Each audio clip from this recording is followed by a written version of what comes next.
The Locked Room, and Other Horror Stories. Chapter 1, The Ash Tree. Visitors to Castringham Hall in Suffolk will find it almost unchanged from the days when our story took place.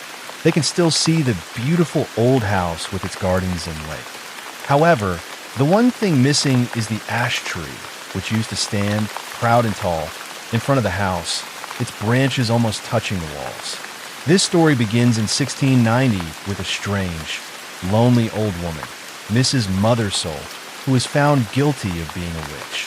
Sir Matthew Fell, the owner of Castringham Hall at that time, described how she used to climb into the ash tree outside his bedroom every time there was a full moon. He said that she usually carried a strange knife to cut off parts of a tree and that she talked to herself. Once he followed her home, but she disappeared, and when he knocked on the door of her house, she came downstairs in her night, clothes looking sleepy.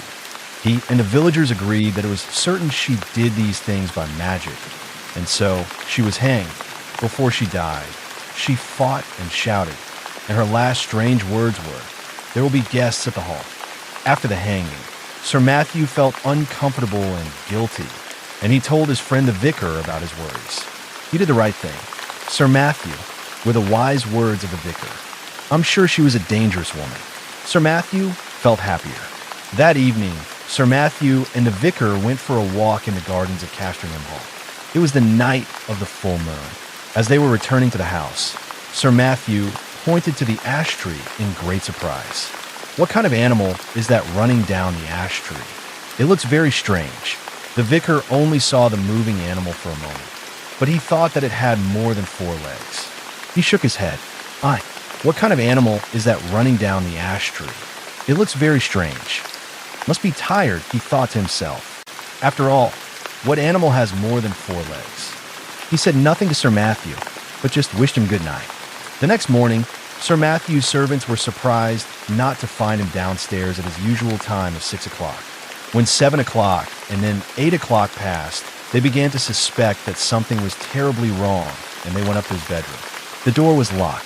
After knocking several times and still getting no answer from inside, they broke down the door and entered to find that their fears were right. Sir Matthew S. body lay on the bed, dead and completely black. There were no wounds or other marks on him, and everything in the room looked as usual, except that the window was wide open. His servants at first suspected poison, but the doctor who was called found no such thing and could offer no real explanation for Sir Matthew's death. When he heard the news, the vicar rushed to Castringham Hall, and while he was waiting to hear the doctor's opinion, he looked at Sir Matthew's Bible, which was lying on a table by the dead man's bedside. He opened the book, and the first words he read were from the book of Luke, chapter 8. Cut it down were the words he read. Diamond suit. The servants locked Sir Matthew's room that day, and it stayed locked up for the next 40 years. By that time, Sir Richard Fell, Sir Matthew's grandson, was living at Castringham Hall. He enjoyed spending money, especially on rebuilding parts of the hall. He also decided to make the local church bigger so that his family could have a fine new seat in the new part of the church. In order to complete this building work, some of the graves in the graveyard had to be moved. One of the graves was that of Mrs. Mothersole, the old witch who began this story. The villagers were excited about the opening of her grave, and a crowd came to watch. However, they and the workmen were amazed to find the grave completely empty. No body, no bones, no dust. At about this time, Sir Richard started to sleep very badly. The wind made his fire smoke and the curtains move, and because his room faced east, the sun woke him up early in the morning. One morning, he asked his servant to help him choose a better room, and he made a tour of the house, finding something wrong with each room. Each one was either too cold or too noisy, or it faced the wrong direction. Finally, he found himself outside his grandfather's old room. His servant tried to persuade him not to go in. "It's a bad room, sir. They say terrible things happened in there, and no one has opened the door since the death of your grandfather. Also, the ash tree is right outside the window, and that's always unlucky, sir." But Sir Richard was not listening. He unlocked the door and walked straight in. "See, nothing unusual in here, James," he said, and he opened the window. As he did so, he noticed how tall and dark the ash tree was. Its branches seemed to be trying to reach into the room, but he said nothing. At that moment, a stranger rang the bell at the front door of the hall. The servant brought him up to the bedroom, where Sir Richard was standing, looking around him at the old paintings and old books. "I must apologize for interrupting you, Sir Richard," said the stranger, "but please allow me to introduce myself. My name is William Crome. My grandfather was the vicar here in your grandfather's time. I have some papers to deliver to you." "Delighted to meet you," said Sir Richard. "James, please bring us some wine in the library, and then move my clothes and things into this room for me. I will sleep here in future." While he was drinking a glass of wine with William Crome in the library, Sir Richard looked at the papers, many of which belonged to his grandfather. Among them, he found the notes made by the old vicar about the day of Sir Matthew's mysterious death. "Well, well," said Sir Richard, laughing quietly. "How very interesting. It seems that my grandfather's Bible gave a piece of advice on the day he died, and your grandfather thought it could be about that old ash tree outside the bedroom window. Cut it down, the good book told him. Those were the first words your grandfather saw when he opened the Bible on the day of my grandfather's death." "Do you still have that old Bible?" asked William Crome. "I'd very much like to see it." Sir Richard found the old Bible easily. "Yes, here it is. A bit dusty, I'm afraid. Let's see what it has to tell me. I'll open it at any page and read the first words I see, just as your grandfather did." He opened the book, and his eyes fell on the words, "You shall look for me in the morning, and I shall not be here." Sir Richard was sure that the words were again about the ash tree. The Bible was trying to give him some advice. He ordered some of his servants to cut it down the next day. Diamond suit. But Sir Richard did not live to see them cut the ash tree down. That night, at exactly midnight, a strange and terrible animal jumped from Sir Richard's bed, ran silently to the window, and disappeared into the shadowy branches of the enormous tree. No one was there to see it, but the next morning they found Sir Richard's body, like his grandfather's, dead and completely black. When William Crome heard the news of his new friend's death, the words from the Bible came back to him. "You shall look for me in the morning, and I shall not be here." He immediately hurried to Castringham Hall, where he found the family and servants crowded round the ash tree. "Sir Richard's last orders were that we should cut down this tree," explained James, and then, in a quieter voice, he went on, "And there's something very strange about that tree, sir. Very strange. It's hollow, and they say something lives inside it." The gardener put his ladder against the tree and climbed up to look inside. As he held a light over the hole, his face suddenly looked so terrified that several of the people watching from below screamed and turned to run. The gardener himself fell off the ladder, dropping his lamp down into the hollow tree, which quickly caught fire. As the tree started to burn, the crowd saw an animal run from the tree. They screamed in horror as they saw its shape and size. It looked like an enormous spider, about the same size as a man's head and covered all over with gray hair. "Look, there's another. And another," someone shouted. For a long time, the men watched these terrifying animals trying to escape from the fire one after another, and then they killed them with sticks. As the tree started to burn, the crowd saw an animal run from the tree. At last, the fire burned itself out, and William Crome, James the servant, and some of the braver people went to look inside the blackened tree. There they found the bones of a human being. The doctors who examined it afterwards said that it was the body of a woman who died around 1690, the year that old Mrs. Mothersole was hanged. Chapter 2, A School Story. Two men, John and Edgar, were having dinner together one night when a conversation started on the subject of school days. One of them, John, told the following strange story. "When I went to the school in September of 1870, I immediately became friendly with a Scottish boy called MacLeod. It was a large school, and the teachers changed quite often. One term, a new teacher named Samson came to teach at the school. He taught us Latin. He was tall and pale with a black beard, and he was popular with the boys because he used to tell us all about his travels to different countries. He always carried an old gold coin in his pocket, which he found on a trip to Turkey, and one day he let us look at this coin closely. On one side of it was the head of a king. I don't know which one.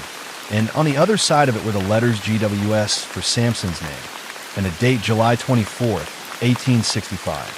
We enjoyed Samson's classes because he often asked us to invent sentences of our own, instead of always doing the boring exercises in the grammar book. One day, he asked us for sentences using the word remember in Latin.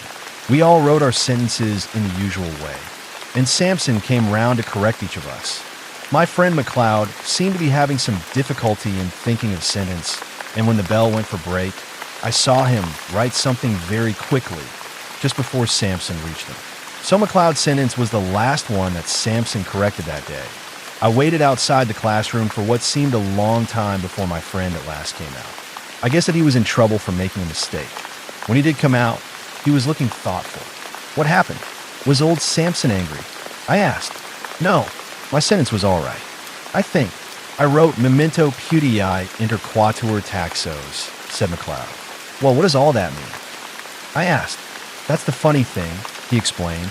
I don't really know, you see. I couldn't think of anything to write until just before Samson got to me. Then those words just came into my head from nowhere, and it was very strange. I could see a sort of picture of it in my head. I think it means, remember the well among the four trees. When Samson read it, he went quiet for a long time. Then he started to ask me questions about my family and where I came from. Then he let me go. We soon forgot about the lesson in McLeod's strange sentence because the next day McLeod became ill with a cold and he didn't come to school for a week. Nothing happened for about a month until one day when we were again writing Latin sentences for Samson. This time we had to write them on pieces of paper and give them to him for correction. He started looking through them, but when he got to one piece of paper, he turned white and cried out, looking very frightened.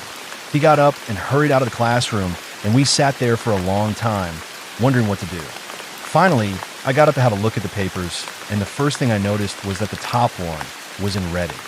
Our school never allowed us to use reading. It was against the rules. The sentence on the paper said, "Si tu non veneris ad me, ego veniam ad te," which means if you don't come to me, I will come to you.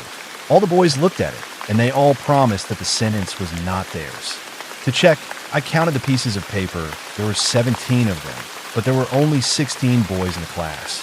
Where this paper came from, no one could say. I put it in my pocket, and it wasn't until that afternoon that I took it out again. It was completely white, with no sign of the red writing on it anywhere. I know it was the same piece of paper because I could still see my finger marks on it. Anyway, Samson eventually came back at the end of that lesson and told us we could go. He looked at the papers one by one and probably thought it was his imagination playing tricks. He looked pale and worried. The next day, Samson was in school again, and he seemed quite normal, but it was that night that the third strange thing happened. It was about midnight when I suddenly woke up. Somebody was shouting at me. It was McLeod, who shared my room. He looked terrified. "Quick," he said. "I think a burglar is trying to get into Samson's room." I rushed to the window, but could see nothing. Somehow, though, I felt that something was wrong out there, and the two of us waited, watching closely. "Tell me exactly what you saw or heard," I whispered. I didn't hear anything, but about 5 minutes before I woke you, I just found myself standing here at the window, McLeod whispered back. There was a terrible-looking man standing just outside Samson's window. He was very tall and very thin, and he didn't really look like a living person at all, more like a ghost. He seemed to be making a sign to Samson to go with him. That's all I saw before I woke you up. We waited a long time, watching, but we saw nothing more that night. Everything was quiet outside. We woke up feeling tired and strange in the morning. But during the day, the news went round that no one could find Samson anywhere, and he didn't come for a Latin class that day. In fact, we never heard of or saw Samson again. Somehow, McLeod and I knew that we should keep quiet about what he had seen that night, and we never told anyone. "It's a good story, John," said Edgar, listening to his friend as he finished his wine. "A very good one. But now I really must be on my way home. I hope I don't meet any strange, thin men on the way." The two men laughed, shook hands, and went their different ways. It was about a year later that Edgar, the listener to John's story, traveled to Ireland to visit another friend who lived in an old. There was a terrible-looking man standing just outside Samson's window. Country house there. One evening his host was looking in a box full of various old things for a key that he wanted. Suddenly, he pulled a small object out of the box and held it up. "Have a look at this," said Edgar. "What do you think it is?" he asked. It was an old gold coin with the head of a king on the front. Edgar looked closely. "Where did you get it?" he asked quietly. "Well, it's quite an interesting story," began his friend. "A year or two ago, we were working on that area of the garden over there in the corner. Can you see? Among the 4 trees? Right in the middle of the trees, we found an old well, and at the bottom of it, you'll never guess what we found." "Yes, I will. Was it a body by any chance?" asked Edgar. His friend was surprised. "Yes, it was. In fact, we found 2 bodies. One of them had its arms tightly around the other. They were probably there for 30 years or more. Anyway, we pulled them out, and in the pocket of one of them we found this old coin. From Turkey or somewhere by the look of it. It's got something on the back of it, too. Can you see what it says?" "Yes, I think I can," said Edgar. "It seems to be the letters GWS and the date, July 24th, 1865. Chapter 3, The Curtains. From the Diary of Mr. Pointer. Mr. James Dinan's greatest love in life was books, old ones most of all. His collection grew bigger and bigger every year, but he lived in his aunt's house, and she was not very happy about this. Mr. Dinan was in London one day to buy furniture for the new house which he and his aunt were building, and he was on his way to a shop to choose the curtains. His way took him, quite by chance, past one of the best bookshops in London, and he could not stop himself going in, just for a quick look, as he told himself. He was just walking around the shop, looking at all the different books, when he noticed a small collection of books on the part of England that he came from. Warwickshire. He spent the next half an hour looking through these and finally decided to buy one that really interested him, called The Diary of Mr. Pointer, a 710.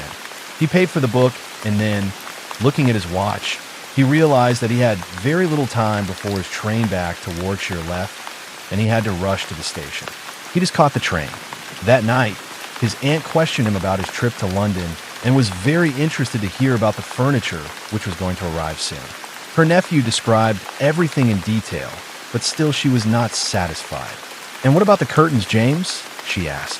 "Did you go to?" Suddenly James remembered. Oh dear, he said. "Dial's the one thing I missed. I am so sorry. You see, I was on my way there when, quite by chance, I passed Robbins."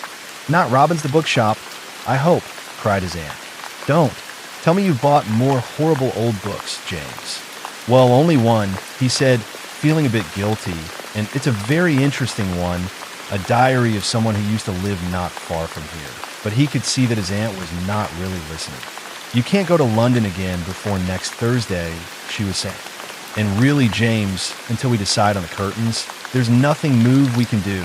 Luckily, she decided to go to bed soon after that, and James was left alone with his new book, which he read until the early hours of the morning. He found this diary, with its stories of everyday life at Duck's Tune, very interesting. The next day was Sunday.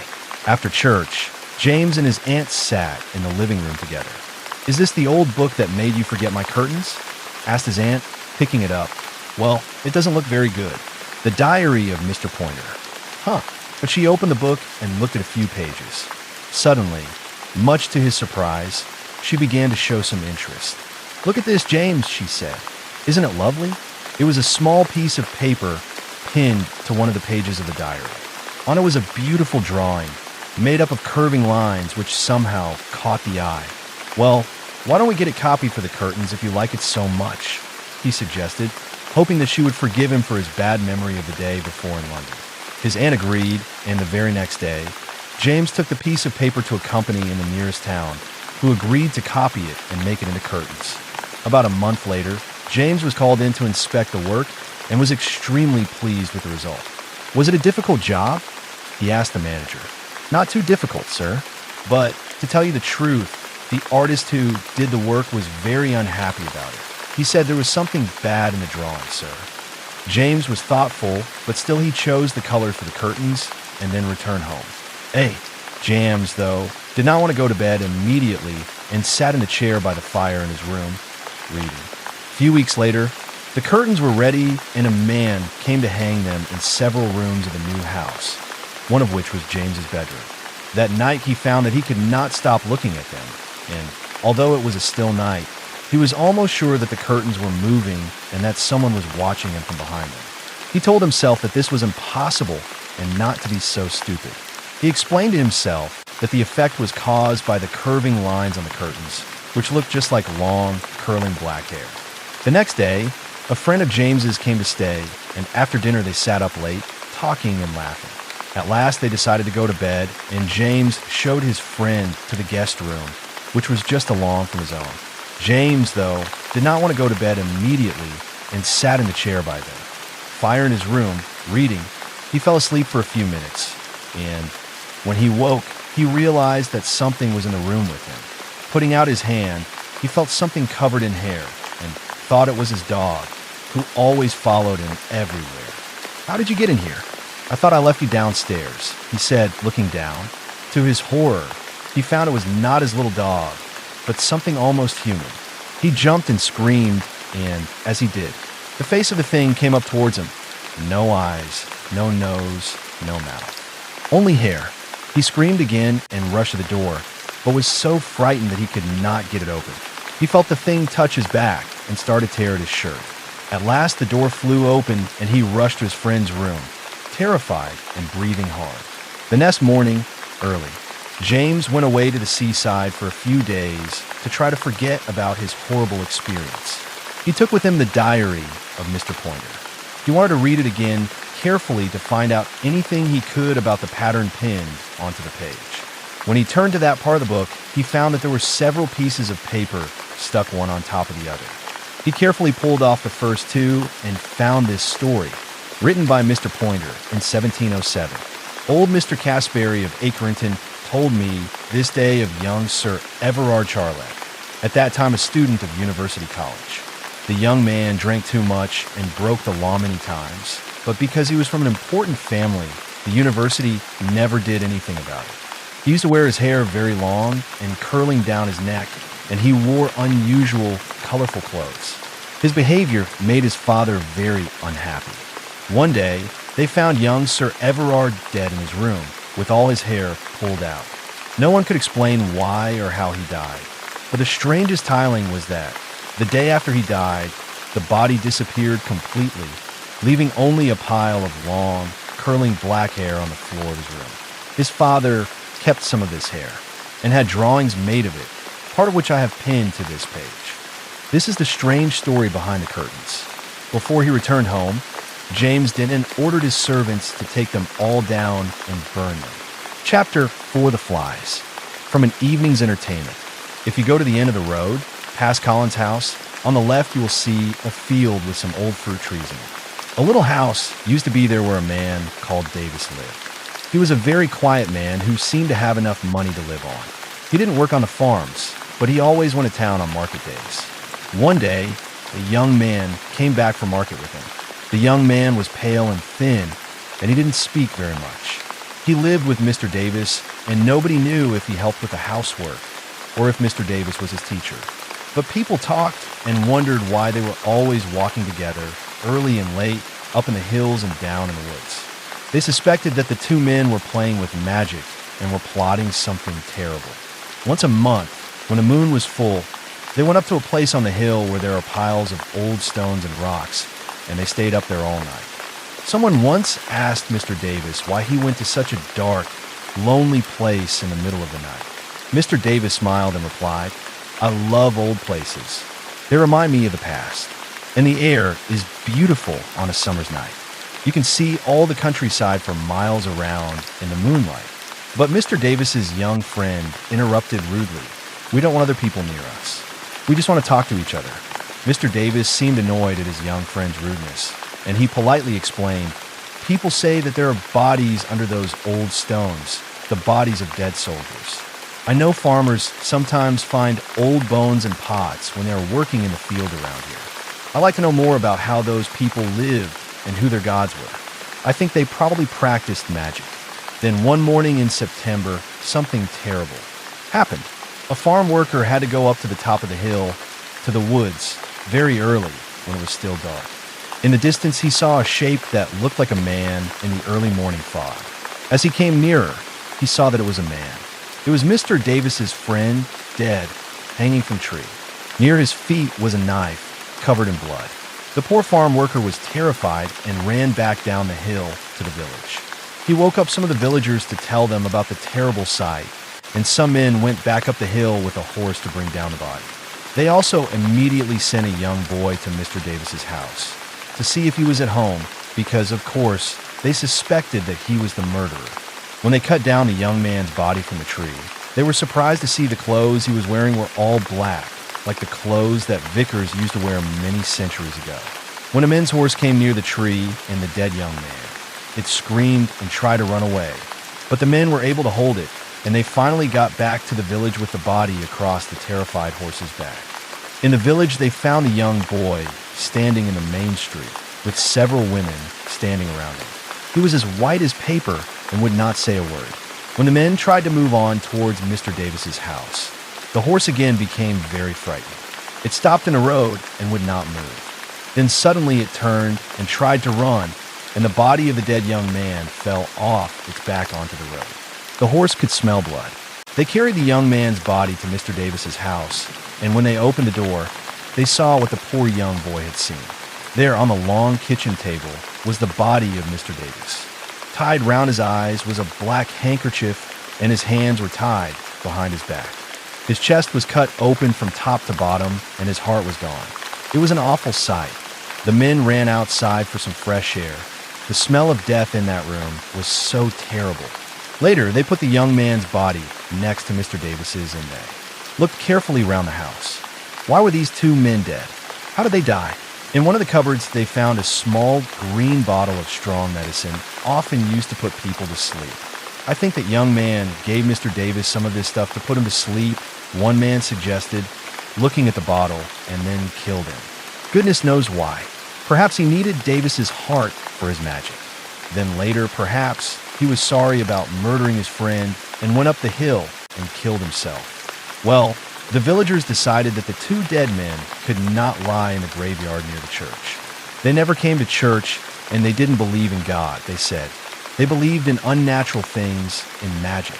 So 12 men covered the two bodies in black and took them to a place outside the village. There they dug a big hole, threw the bodies into it, and covered them with stones. People say that in the blood there were fat black flies feeding. Horses don't like going near that place even today, and there's a strange kind of light there. One day, sometime later, some people walking along the road found a pool of blood across it. In the blood, there were fat black flies feeding. One man went to get some water, and they washed the blood away. But the flies flew up into the air like a dark cloud and flew towards Mr. Davis's house. The villagers decided that no one should live in that house anymore, so they set fire to it. The house burned down completely, but for a long time people said that they often saw Mr. Davis and the young man standing at night when the moon was full in the road near the burnt house on the hill. Only the flies live there now. Perhaps it is only the flies who know why those two men played with magic and why they died the way they did. Chapter 5, The Locked Room. From Rats. It happened in Suffolk, near the coast. There is a tall, red house there, built in about 1770, perhaps. It has a small, untidy garden behind it, and from the front windows you can see the sea. Tall, dark trees stand around this lonely house. Near the front door, there is a sign which shows that this was once a public house, where travelers could stop to eat and sleep. One fine spring day, a young Cambridge University student called Thompson arrived at this house. He wanted to spend some time in a quiet and pleasant place where he could read and study. No one else was staying there at the time, and Mr. and Mrs. Betts, who managed the house, welcomed him and made him feel very comfortable. They gave him a large room on the first floor with a good view from the window. He spent his days very calmly and quietly. Every morning he worked. He walked in the country in the afternoon, and he usually had a drink with some of the local people in the bar in the evening before going to bed. He was very happy to continue his life like this for as long as possible. He planned to stay for a whole month. One afternoon, Thompson walked along a different road from the usual one, and in the distance he saw a large white object. He walked towards it and discovered that it was a large square stone with a square hole in the middle. He examined the stone. Then he looked at the view for a moment. The sea, The churches in the distance, the windows of one or two houses shining here and there in the sun, and he continued his walk. That evening in the bar, he asked why the white stone was there. It's been there for a very long time, since before any of us were born, in fact, said Mr. Betts. People used to say that it brought bad luck, that it was unlucky for fishing, said another man. Why? Asked Thompson, but the people in the bar became silent and clearly didn't want to talk about the stone anymore. Thompson was puzzled. A few days later, he decided to stay at home to study in the afternoon. He didn't feel like going out for a walk, but at about 3 o'clock, he needed a break. He decided to spend 5 minutes looking at the other rooms on his floor of the house. He was interested to know what they were like. He got up and went quietly out of his room into the corridor. Nobody else was at home. They're all probably at market today, he thought. The house was still and silent, except for the flies. The sun was shining and it was very hot. He went into the 3 rooms near his own bedroom.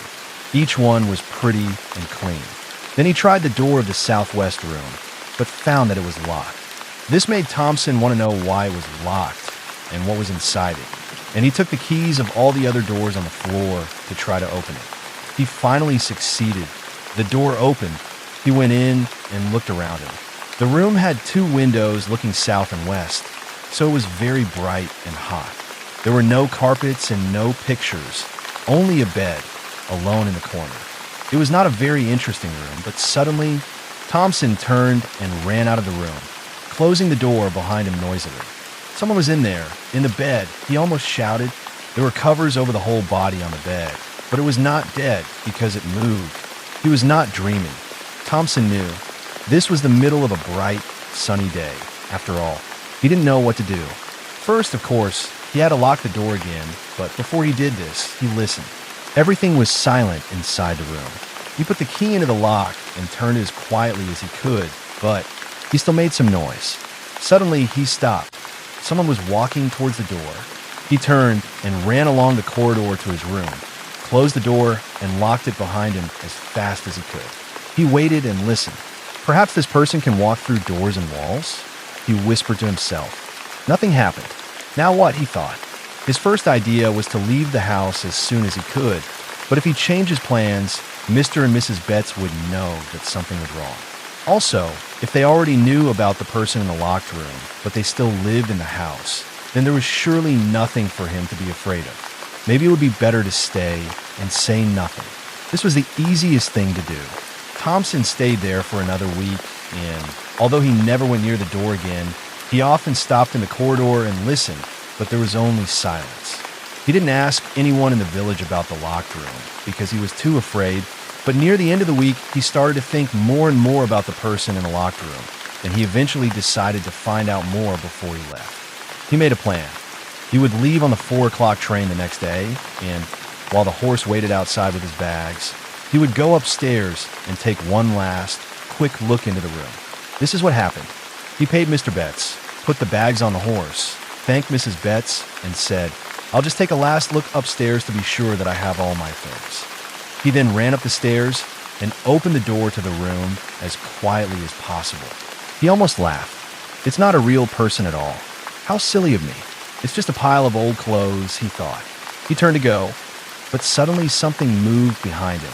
He turned quickly and saw the pile of old clothes walking towards him, with a knife stuck in the front of its jacket and dried blood all down its shirt. He pulled open the door and rushed out of the room.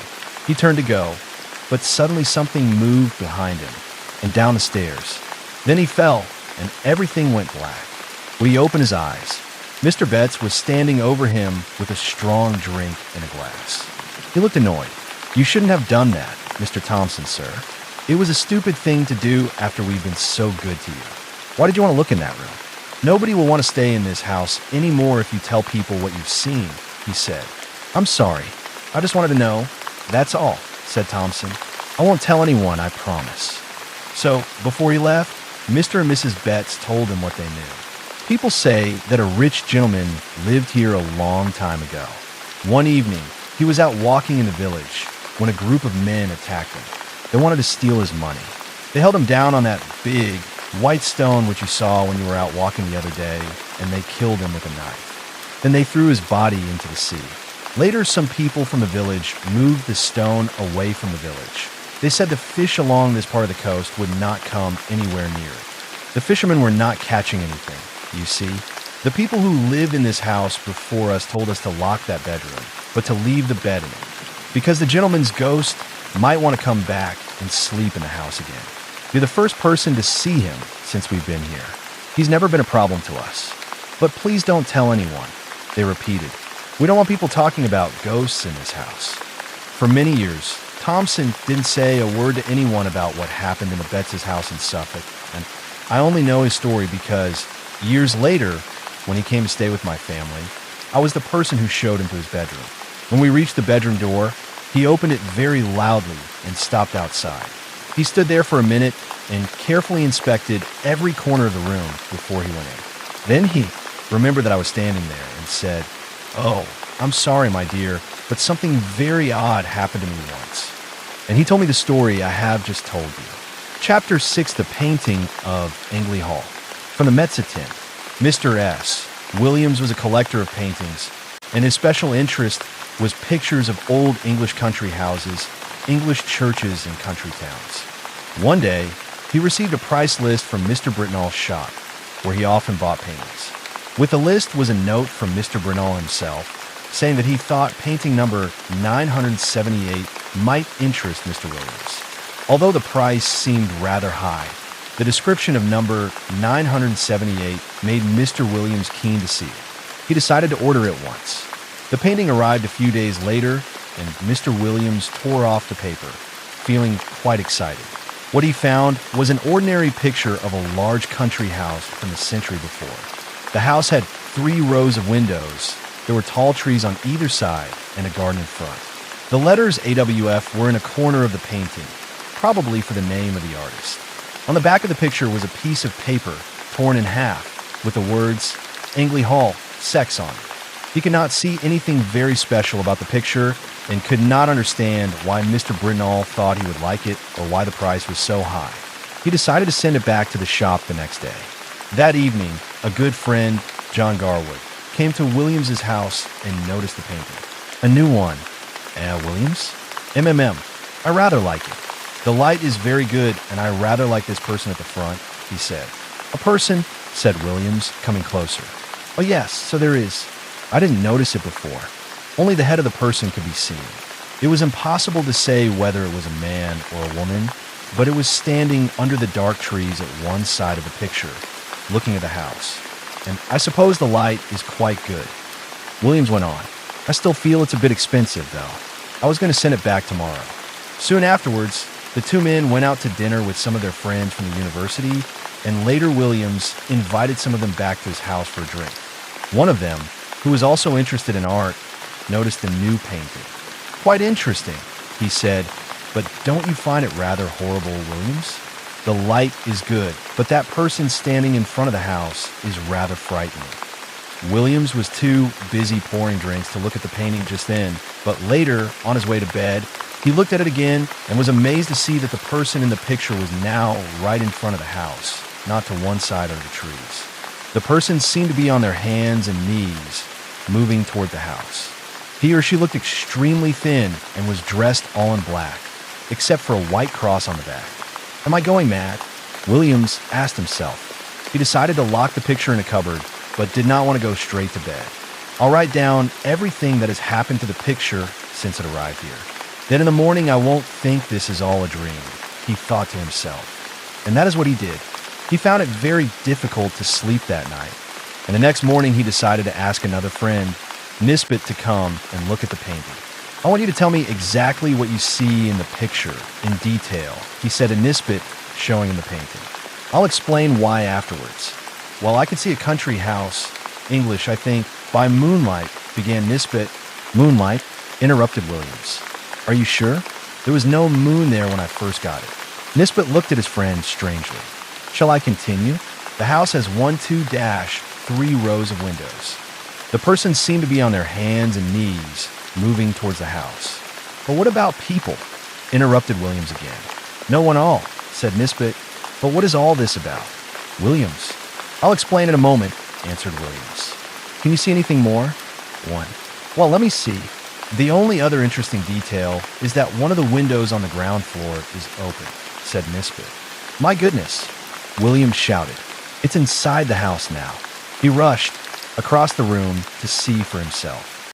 Sure enough, Nisbet's description was correct. Williams went to his desk and wrote quickly for a minute or two. Then he brought two pieces of paper over to Nisbet. The first was a description of the painting as it was at that moment, which Nisbet signed. The second was Williams's description of the painting on there. Night before, which Nisbet read but did not believe. This is the strangest thing I've ever heard or seen, said Nisbet. The first thing we must do is take a photograph of the painting before it changes again. And we should try to find out where this place is in England. I feel there's something strange and terrible happening there. Yes, and I also want to ask John Garwood to write a description of what he saw when he looked at the painting last night. We could only just see the person then under the trees over on this side of the house, said Williams, pointing at one side of the picture. John Garwood came over immediately, and while he was writing his description, Nisbet photographed the painting. Then the three friends decided to go for a walk. Perhaps it will help us to think more clearly, said Nisbet. They returned to Williams's house at about 5 o'clock in the afternoon and were surprised to find Williams's servant, Robert, sitting and staring at the painting. When the three men entered, he jumped to his feet in embarrassment. I must apologize for sitting in your chair, sir, he said to Williams, but I couldn't stop looking at this picture. Please don't apologize, Robert. What do you think of the painting? I'm interested to hear your opinion, said Williams. Well, sir, it's not the sort of painting I would let my young daughter look at. She's very easily frightened, and I think this strange, thin person carrying a baby would give her bad dreams. The three men said nothing. They waited for Robert to go. As soon as the door closed, they rushed to the painting. Robert was right. The strange, bony person was now back in the picture, walking away from the house, and in its long, thin arms was a baby. For 2 hours, the three men sat and watched the picture, but did not change again. They went to have dinner. After dinner, the strange, bony person was now back in the picture, walking away from the house, and in its long, thin arms was a baby. They came back again, and by now the person was gone, and the house looked quiet and calm again in the moonlight. They decided to read through books on Essex and Sussex to find Angley Hall. It was hard work, but many hours later, in a guide to Essex, Williams found the following information. The village of Anningley has an interesting 12th century church, and next to the church, in a beautiful park, stands Anningley Hall, which used to be the country home of the Francis family. No members of this family are now living. The last baby boy of the family disappeared mysteriously in the middle of a September night in 1802. Nobody could discover who took the baby, but people suspected that it was a member of the Gaudy family. Sometime before the baby disappeared, Tom Gaudy was caught stealing by Sir John Francis, the father of the child, and Gaudy was hanged for his crime. People say that the Gaudy family wanted revenge and that they took it by stealing the last child of the Francis family. Well, it does seem that they got their revenge, if the story of our painting is true, doesn't it? Said Williams. The painting has not changed again since then. It now hangs in the museum at Anningley, in Essex. Chapter 7, Lost Hearts. In September of the year 1811, a little boy arrived at the door of Asserby Hall in the middle of Lincolnshire. He rang the bell and looked around him at the tall, square 18th century house. An evening light fell on the building, making the windows shine like fires. In front of the hall, there was a park full of trees and a church with a clock. It all seemed very pleasant to the boy as he waited for someone to open the door. The boy's parents were dead, and his elderly cousin, Mr. Abney, warned him to go and live at Asserby. People who knew Mr. Abney were surprised at his offer because they thought he was a man who loved books more than people and who preferred to live alone. Mr. Abney opened the door and seemed very happy to see his young cousin, Stephen Elliott. He immediately started to ask questions. How old are you? My boy, how are you? And how old are you? I hope you're not too tired to eat your supper. No, thank you, sir, said Stephen. I'm quite well. Good, said Mr. Abney. And how old are you, my boy? It seemed strange that he asked the question twice in the first 2 minutes of their conversation. I'm 12 years old next birthday, said Stephen. And when is your birthday, my dear boy? 11th of September. That's good. That's very good. I like to write these things down in my book. Are you sure you'll be 12? Yes, sir. Quite sure. Well, take him to Mrs. Bunch's room. Parks, Mr. Abney said to his servant, and let him have his supper. Mrs. Bunch was the friendliest person at Azerby. Stephen felt. Mr. Abney opened the door and seemed very happy to see his young cousin, Stephen Elliott, comfortable with her, and they became good friends in a quarter of an hour. She was 55 years old and knew everything about the house and its neighborhood. She was quite willing to share this information with Stephen, and there were certainly many things about Azerby Hall and Gardens that the boy wanted to ask her. Diamond Suit. One November evening, Stephen was sitting by the fire in Mrs. Bunch's room, thinking about his new home. Is Mr. Abney a good man? He suddenly asked. Good? My child, said Mrs. Bunch.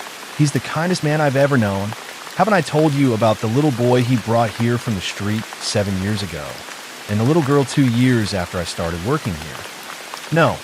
Please tell me about them.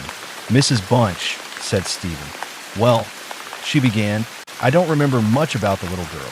Mr. Abney brought her back from his walk one day and told Mrs. Ellis to take care of her. The poor child had no family.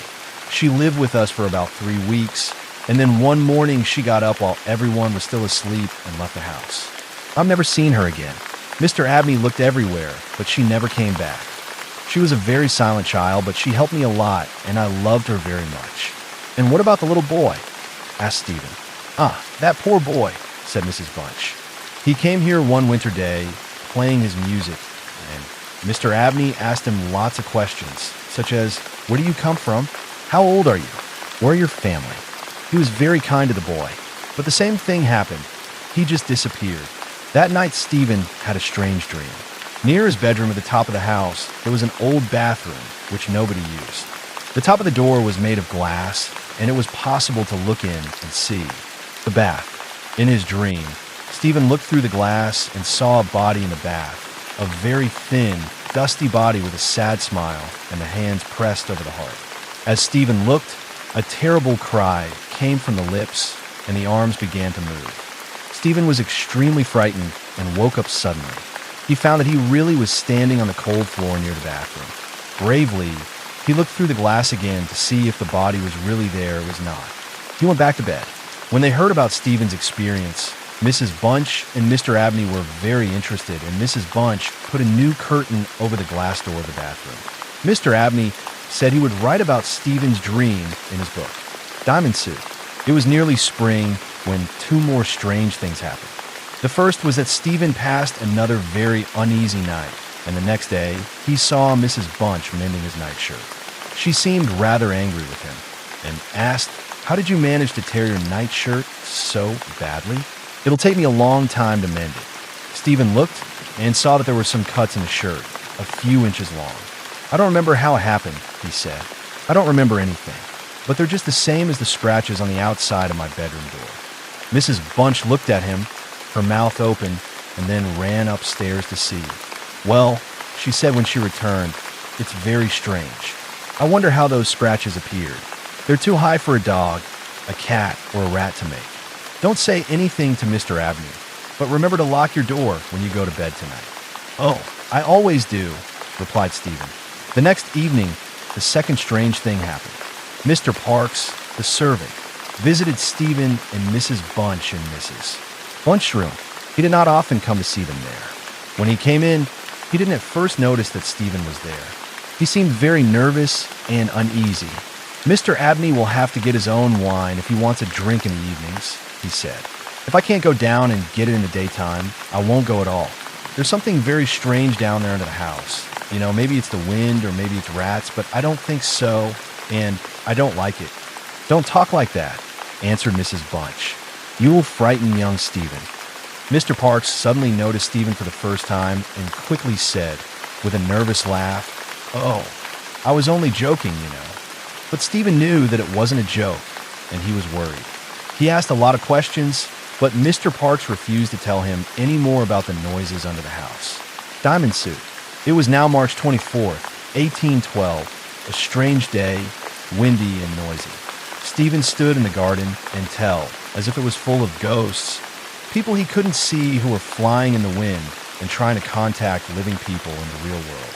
After lunch that day, Mr. Abney said, "Stephen, my boy, will you come to my library late tonight at 11 o'clock? I will be busy until then, but I want to show you something about your future life. Don't tell Mrs. Bunch or anyone else in the house. Just go to your room at the usual time." Stephen was excited. He could sit up until 11 o'clock. He looked in at the library door when he was on his way upstairs that evening, and he saw on the table a silver cup filled with red wine and an old piece of paper with words on it. At about 10 o'clock, Stephen was standing at the open window of his bedroom, looking out over the nighttime countryside. The wind was not so strong now, and there was a full moon. Suddenly he heard some strange cries. Perhaps someone lost in the night, he thought, or water birds down on the lake in the park. The noises grew louder and came near the house. Then they stopped. But just as Stephen was about to close his window and continue reading his book, he saw two children standing outside under the dark trees, a boy and a girl. They stood together, looking up at his window. The girl reminded him of the girl in his dream about the bath, and the sight of the boy made him feel afraid. The girl was smiling, holding her hands over her heart. The boy, with his untidy black hair and old clothes, stretched his hands out helplessly in front of him. His fingernails were very long and dirty. As the boy stood there with his arms held out, Stephen suddenly saw something which made his hair stand on end. He could not believe his eyes. There, on the left side of the boy's chest, was a large black hole. Again, Stephen heard the children's terrible, sad cries. Then they disappeared. Although he was badly frightened, Stephen decided to go to Mr. Abney's library. It was now nearly 11 o'clock. He walked very fast through the dark old house, quiet this time of night with all the servants in bed. But when he arrived at the library, the door would not open. It was not locked and the key was on the outside, but when he knocked, there was no answer. He listened carefully and he heard Mr. Abney speaking. "No," crying out. But why? Perhaps he too could see the strange children? Then, suddenly, everything was quiet and the library door opened by itself. Mr. Abney was in his chair, his head thrown back and his eyes wide, with a look of terrible fear and pain on his face. On the left side of his chest was a large hole, and Stephen could see his heart. But there was no blood on his hands, and the long knife on the table was completely clean. The window of the library was open, and the wind blew the curtains in a terrible dance. An old book was open on the table, and this is what Stephen read. Thousands of years ago, people discovered that you could. Stephen suddenly saw something which made his hair stand on end. There, on the left side of the boy's chest, was a large black hole. Control the world, fly, disappear, or become someone or something else, all by magic. But to be able to use this magic, it is necessary first to take out the hearts of 3 young people under 21 years of age. I have spent almost 20 years carefully choosing 3 young people who I could kill without anybody noticing. First was Phoebe Stanley on March 24th, 1791. Second was an Italian boy, Giovanni Paoli, on March 23rd, 1805. And tonight, on March 24th, 1812, the last child to die for me will be my cousin, Stephen Elliott. No one will ever find the bodies of these children. I have hidden the first 2 in my wine cellar under the floor, and I will do the same with the 3rd child tonight. The ghosts of these children may come back, the books tell me, crying horribly. They may try to take the heart of the man who killed them, but this will not happen to me, I am sure. Stephen finished reading and looked at the body of his elderly cousin. Quietly, he left the room and closed the door. Diamond Suit. For many years, people wondered about Mr. Abney's death. It must have been a wild cat that came in through the open window and killed the poor man, they said. But Stephen knew the truth. Chapter 8, Martin's Lake. From Martin's Close. I was sleighing with a good friend of mine in the West Country. I arrived on a Friday night, and my friend was keen to show me the village on the Saturday morning. "I'll take you around and show you everything. Then I want you to meet a friend of mine, John Hill. He's about 70 years old and knows all the history of the village. Oh, and make sure you ask him about Martin's Lake." "Why? Is it a good place for fishing?" I asked. He laughed.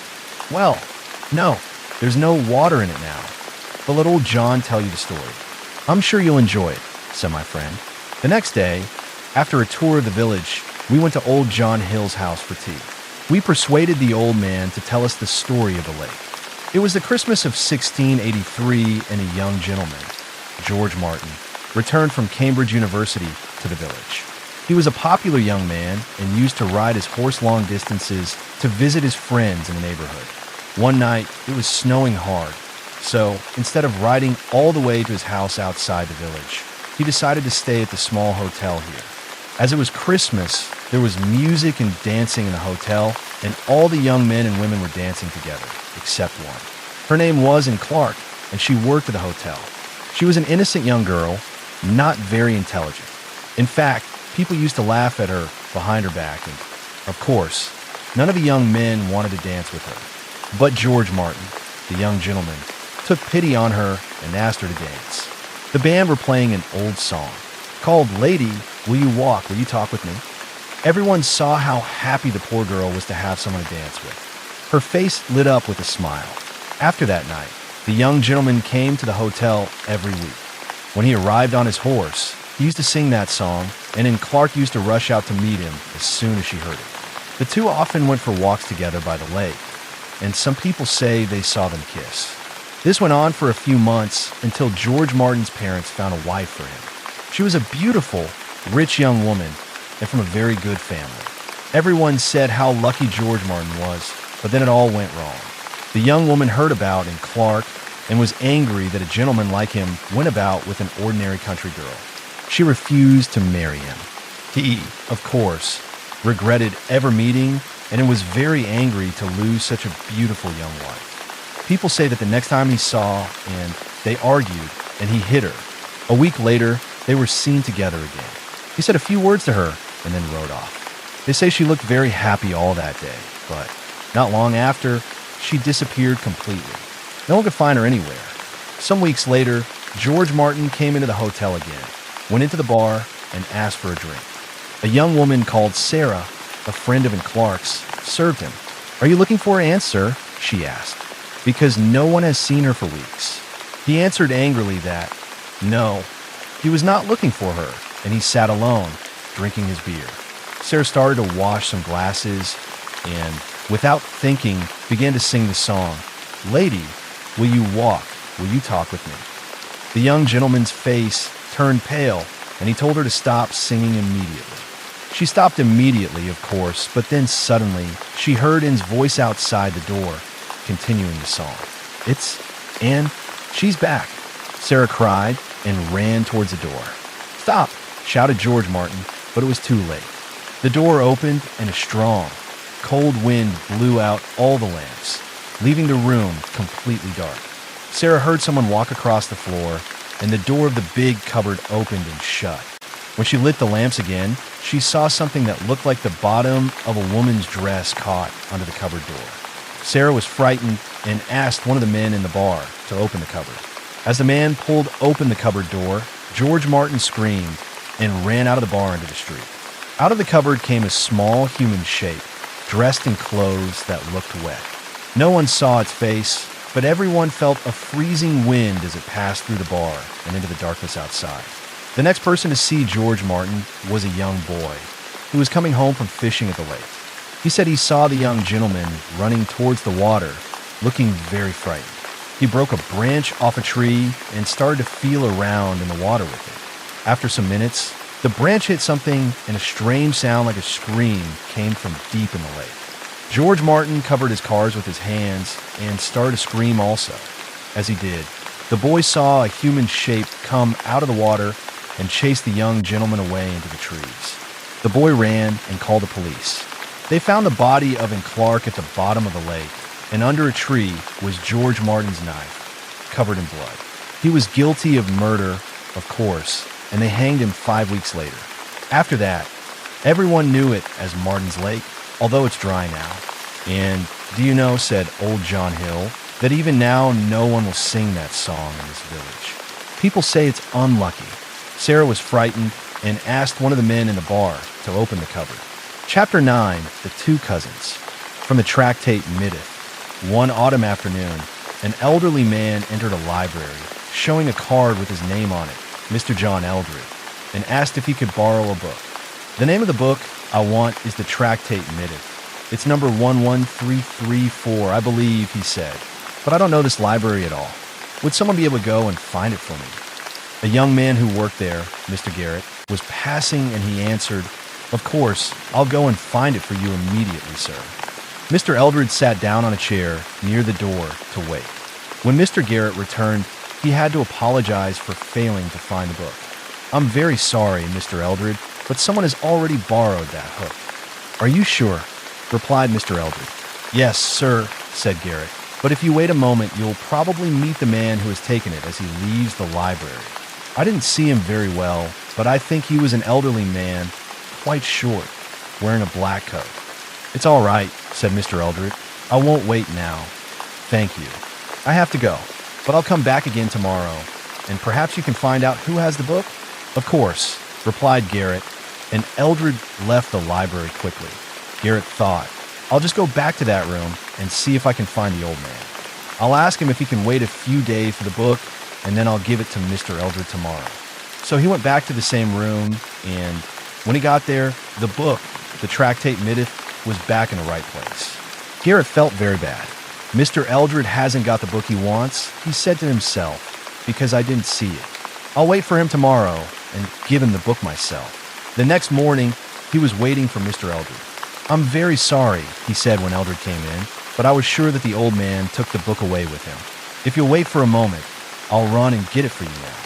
Again, Eldred sat down and waited, but this time his wait was very long. After 20 minutes, he asked the woman behind the front desk if it was very far to the part of the library where Garrett was looking for the book. "No, not far at all, sir," she answered. "It's odd that he's taking such a long time," and she went to look for Garrett. She came back a few minutes later, looking rather worried. "I'm very sorry, sir, but something has happened to Mr. Garrett," she said. "He suddenly became ill while he was looking for your book, and we have had to send him home." Mr. Eldred was surprised, but he answered politely, "I'm so sorry that Mr. Garrett became ill while he was trying to help me. I'd very much like to go to his house to ask how he is. Could you give me his address?" The woman gave him the address, and before he left, Eldred asked her one last question. "Did you see an elderly man in a black coat leaving the library soon after I was here yesterday afternoon?" "No, I didn't," replied the woman. "There were only 2 or 3 other men in here yesterday afternoon, and they were all quite young, I think." Mr. Eldred then left from Mr. Garrett's house. He found him in a chair by the fire, looking pale and ill. "I'm so sorry for all the trouble I have caused you," Garrett said. "Don't worry about it," said Eldred. "But what happened in that room? Did you fall? Did you see something?" "Well, yes, I did fall, and it was because I saw something," answered Garrett. "It was just as I went into the room where we keep that book you want." No, said Eldred hurriedly. "Don't tell me now. You will make yourself ill again." "But I'd like to tell someone," answered Garrett. "Not now, young man, not now," said Eldred, standing up quickly. "I'm afraid I must go now," and he moved toward the door. Garrett gave him the exact number of the book, the Tractate Mitteth, so that he could go to the library and find it himself the next day. But Eldred did not appear at the library again. Garrett had another visitor later that day, George Earle, who worked with him. George said, "I'm sure there is something odd going on at the library, you know? When we found you on the floor, there was a terrible, strong smell in that room. It can't be good for people to work with a smell like that." Garrett replied, "That smell isn't always there. I've only noticed it during the last few days. And it wasn't the smell that made me ill. It was something I saw. Let me tell you about it. I went into that room this morning to get a book for a man who was waiting downstairs, a Mr. Eldred. The afternoon before, I saw a short old man in black take the same book out, but when I looked again, the book was there, back in its place. So this morning, I went back to get it from Mr. Eldred, but the same old man in black was there again. I looked more closely at him this time and saw that his skin was dry and brown and dusty. He had no hair at all. Horrible, he was really ugly. He was reading a book near the one I wanted, and when he turned round, I saw his face. And he had no eyes. It was a terrible shock. Everything suddenly seemed to go black inside my herd, and I fell. I can't tell you anything more." Before Garrett returned to work, his boss at the library told him to take a week off, go away somewhere, and get some fresh air to try to forget his experience. So he went to the station, carrying his luggage, and waited for a train to Burnstow-on-Sea. As the train arrived, only one car seemed to have any places in it. When he turned round, I saw his face, and he had no eyes. But as he walked cowards it, the head of the old man with no eyes suddenly appeared again at the window of the train. Garrett felt sick. He ran to the next car and jumped into it just as the train started to move. The next thing he knew was that a woman and her daughter were kindly helping him to sit down. They seemed rather worried about him. Mrs. Simpson and her daughter were also traveling to Burnstow-on-Sea. They had an apartment there, and during the journey, they invited Garrett to stay with them. They soon became friends and spent a lot of time together. On the third evening of his stay, when Garrett was telling them about his work at the library, the daughter suggested that Garrett might be able to help them with a problem they had. "Yes," said her mother. "We'll tell Mr. Garrett our story, and perhaps he'll be able to help us." "I'll certainly try," answered Garrett. "Well," began Mrs. Simpson, "I had an old uncle called Dr. Rand, and when he died, he left directions that we should put his body in a special underground room under a field near his house, and that he should wear his ordinary clothes. Since then, many of the country people around there say that they have seen him in his old black coat. Anyway, he's been dead for 20 years now. He had no wife or family, just me, his niece, and my cousin John. He had a lot of money and a big house in John, and I hoped to receive half each when he died. But the day before he died, I was sitting near his bed when he suddenly opened his eyes and said, 'Mary, I've left everything to John in my will. You know, you won't get anything when I die.' This was a shock to me because my husband and I were not rich and we needed the money, but I said nothing because I felt that he wanted to say something more. I was right. He continued, 'But, Mary, I don't like John and I think my will is wrong. I've decided that you should have everything. But first you'll have to find a letter in which I have written my new will, and I'm not going to tell you where it is, but I will tell you one thing. I've left it in a book, Mary, and the book is not in this house. It's in a place where John can go and find it any time. So, I'll tell you something more that John doesn't know. When I'm dead, you'll find an envelope in my desk with your name on it, and inside it you'll find something that will help you.' Well, a few hours later, he died, and I wrote to my cousin John Eldred. But of course, he has never replied. Meanwhile, we have to continue living in our small apartment here at Burnstow-on-Sea." "Did you say John Eldred?" asked Garrett, amazed. "I saw a man called John Eldred just a few days ago. A thin, elderly man." "Yes, that sounds like him." "Where did you see him?" asked Mrs. Simpson. "In a public place," said Garrett. "I don't know if I should tell you where." "But what about the envelope?" "Here it is," answered Mrs. Simpson, and she took out a small piece of paper with just 5 numbers on it. 11334. Garrett thought for a moment and then asked, "Do you think Mr. Eldred knows exactly where the book is which contains your uncle's letter?" "Well, I don't know. People say he's always going to library and bookshops, so he must know its name, but probably not where it is," answered Mrs. Simpson. Garrett was silent as he thought about the problem. The next day, Garrett left Burnstow-on-Sea and traveled home by train. He couldn't remember if the book Mr. Eldred wanted so badly had the same library number as the one on Mrs. Simpson's piece of paper, but he knew there were 3 possibilities: January 13th, 34, 11.33.4, or November 3rd, 34. As soon as the train arrived, he went to the library to look. 11.33.4 was in the right place, but November 3rd, 34 was not there. He ran to the front desk and asked the woman there, "Has anyone taken out book number November 3rd, 34? "How would I know? Do you think I can remember all the numbers of books people take out?" The woman replied, "Well, has Mr. Eldred been back here? You know, the old man who was here the day I became ill?" "No, he hasn't been back here himself, but he did send me some money and asked me to send him a book. I couldn't refuse, of course. What would you do if someone sent you money and asked you to do such a thing?" "I suppose I would do the same. Could you show me the ticket Mr. Eldred sent and give me his address, please?"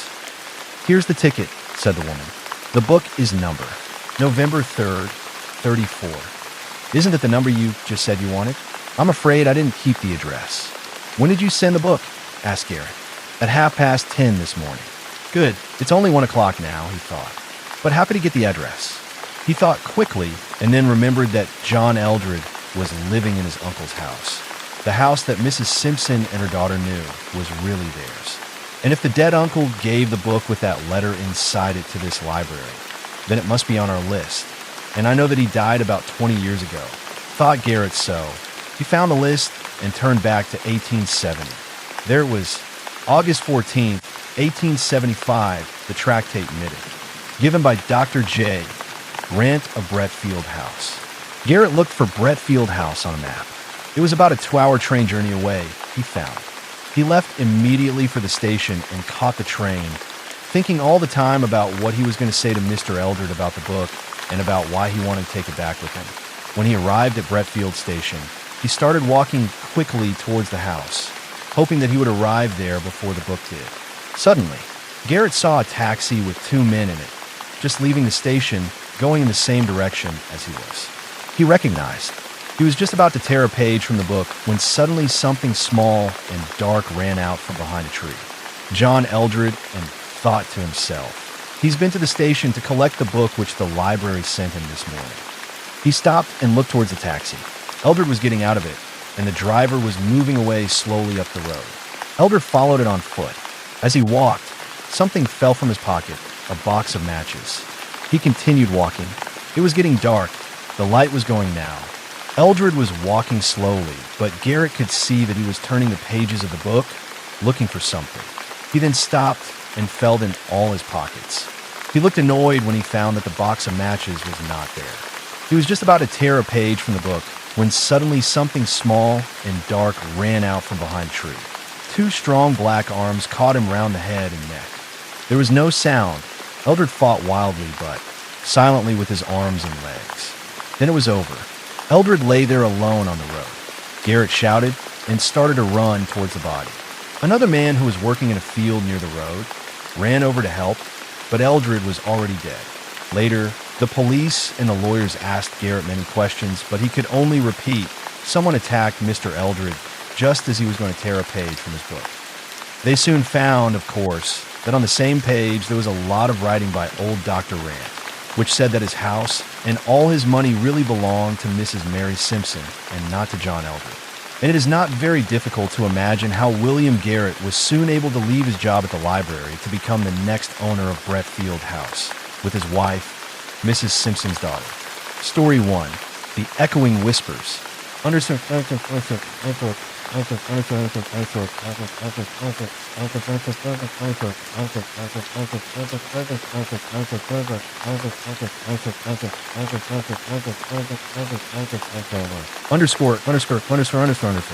The old estate had been abandoned for decades, standing alone on the outskirts of Blackwood Hollow. No one dared step inside, not after the disappearances. Over the years, its story had twisted into legend. A house built on cursed land, some said. Others whispered about a family that had simply vanished. Lena had heard all the tales growing up, but she was never one for superstition. As a journalist for the local paper, she saw an opportunity. Investigate the estate, uncover the truth, and put the rumors to rest. She arrived just as the sun was setting, casting long shadows over the house. The iron gate creaked as she pushed it open, rust flaking beneath her fingers. The air smelled of damp wood and decay. She hesitated, staring at the warped front door before summoning her courage and stepping inside. The silence swallowed her. Dust coated every surface, and sheets draped over furniture like ghostly silhouettes. The wooden floor groaned beneath her boots as she moved through the grand foyer, her flashlight casting eerie shapes against the walls. Then she heard it, a whisper. Lena froze. The sound was faint, a mere breath against the still air. It had come from the hallway ahead. Her grip on the flashlight tightened as she stepped forward, peering into the darkness. "Hello," she called, her voice barely above a whisper. No response. She exhaled, pushing down the flicker of unease creeping up her spine. Just old pipes, she told herself. Or maybe the wind slipping through cracks in the walls. She pressed on, documenting the state of the house, snapping pictures, making notes. Room after room, she found nothing but dust and neglect until she reached the master bedroom. The door was slightly ajar, revealing a space untouched by time. The bed was still made, the wardrobe doors slightly opened as if someone had left in a hurry. But what caught her attention most was the mirror standing in the corner. Unlike everything else, the mirror was spotless. Not a single speck of dust marred its surface. Lena frowned and stepped closer. Then she saw it. A shadow moved in the reflection, but not behind her. It was inside the mirror. She whipped around, heart hammering, but the room was empty. Slowly, she turned back to the glass, her breath hitching as she saw something else. A message, "Get out," written in the condensation of an invisible breath. Lena stumbled back, a strangled gasp escaping her lips. The room suddenly felt suffocating, the air thick and stale. She needed to leave. Now, as she turned, the whispering returned. Only this time, it was closer. "We see you." A chill wrapped around her like icy fingers. She sprinted for the door, but as she reached for the handle, it slammed shut on its own. The entire house seemed to groan, a low, guttural sound vibrating through the walls. Her flashlight flickered. The whispering grew louder, overlapping voices hissing in her ears. She pounded against the door, panic clawing at her throat. Then silence. A heavy stillness settled around her, thick with unseen eyes watching. Slowly, Lena turned back toward the mirror. The reflection had changed. Instead of an empty room, it showed figures standing behind her, shadowy, faceless, their bodies shifting like smoke. She couldn't breathe. One of them reached out. Before she could scream, the world tilted. A force yanked her backward, pulling her toward the mirror. She clawed at the floor, at the air, but it was useless. The last thing she saw was her own terrified reflection before the darkness swallowed her whole.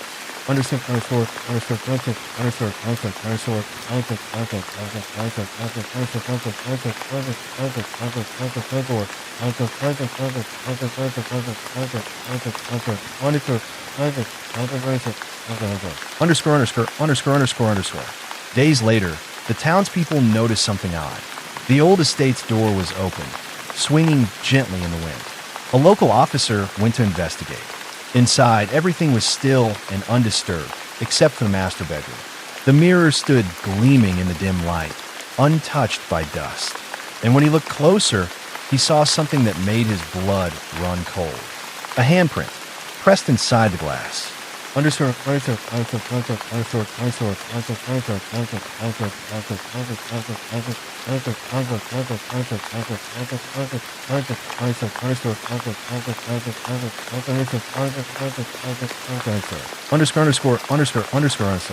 Lena gasped as she opened her eyes, her body weightless.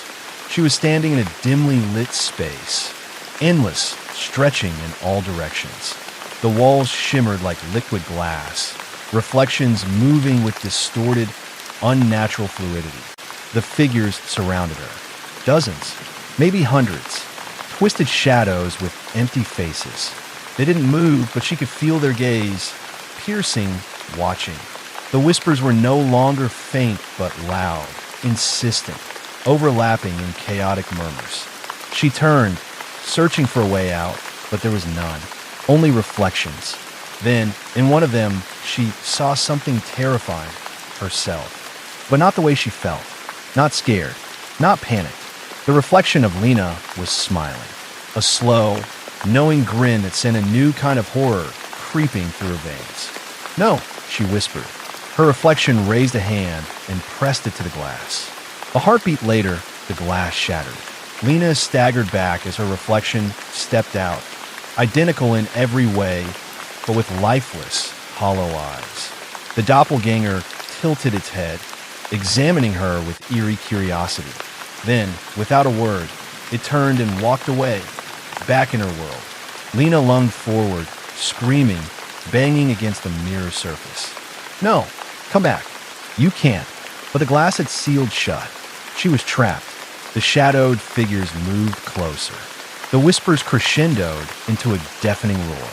And in the world outside, the new Lena walked out of the estate, her lips curling into that same chilling smile. She had been freed. The real Lena? She was just another whisper in the glass now. Story 2, The Hollow Guest.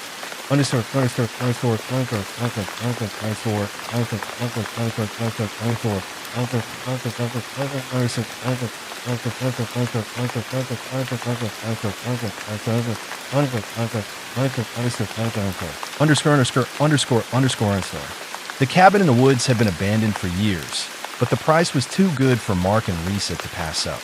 A weekend getaway away from the city, secluded and peaceful. It sounded perfect.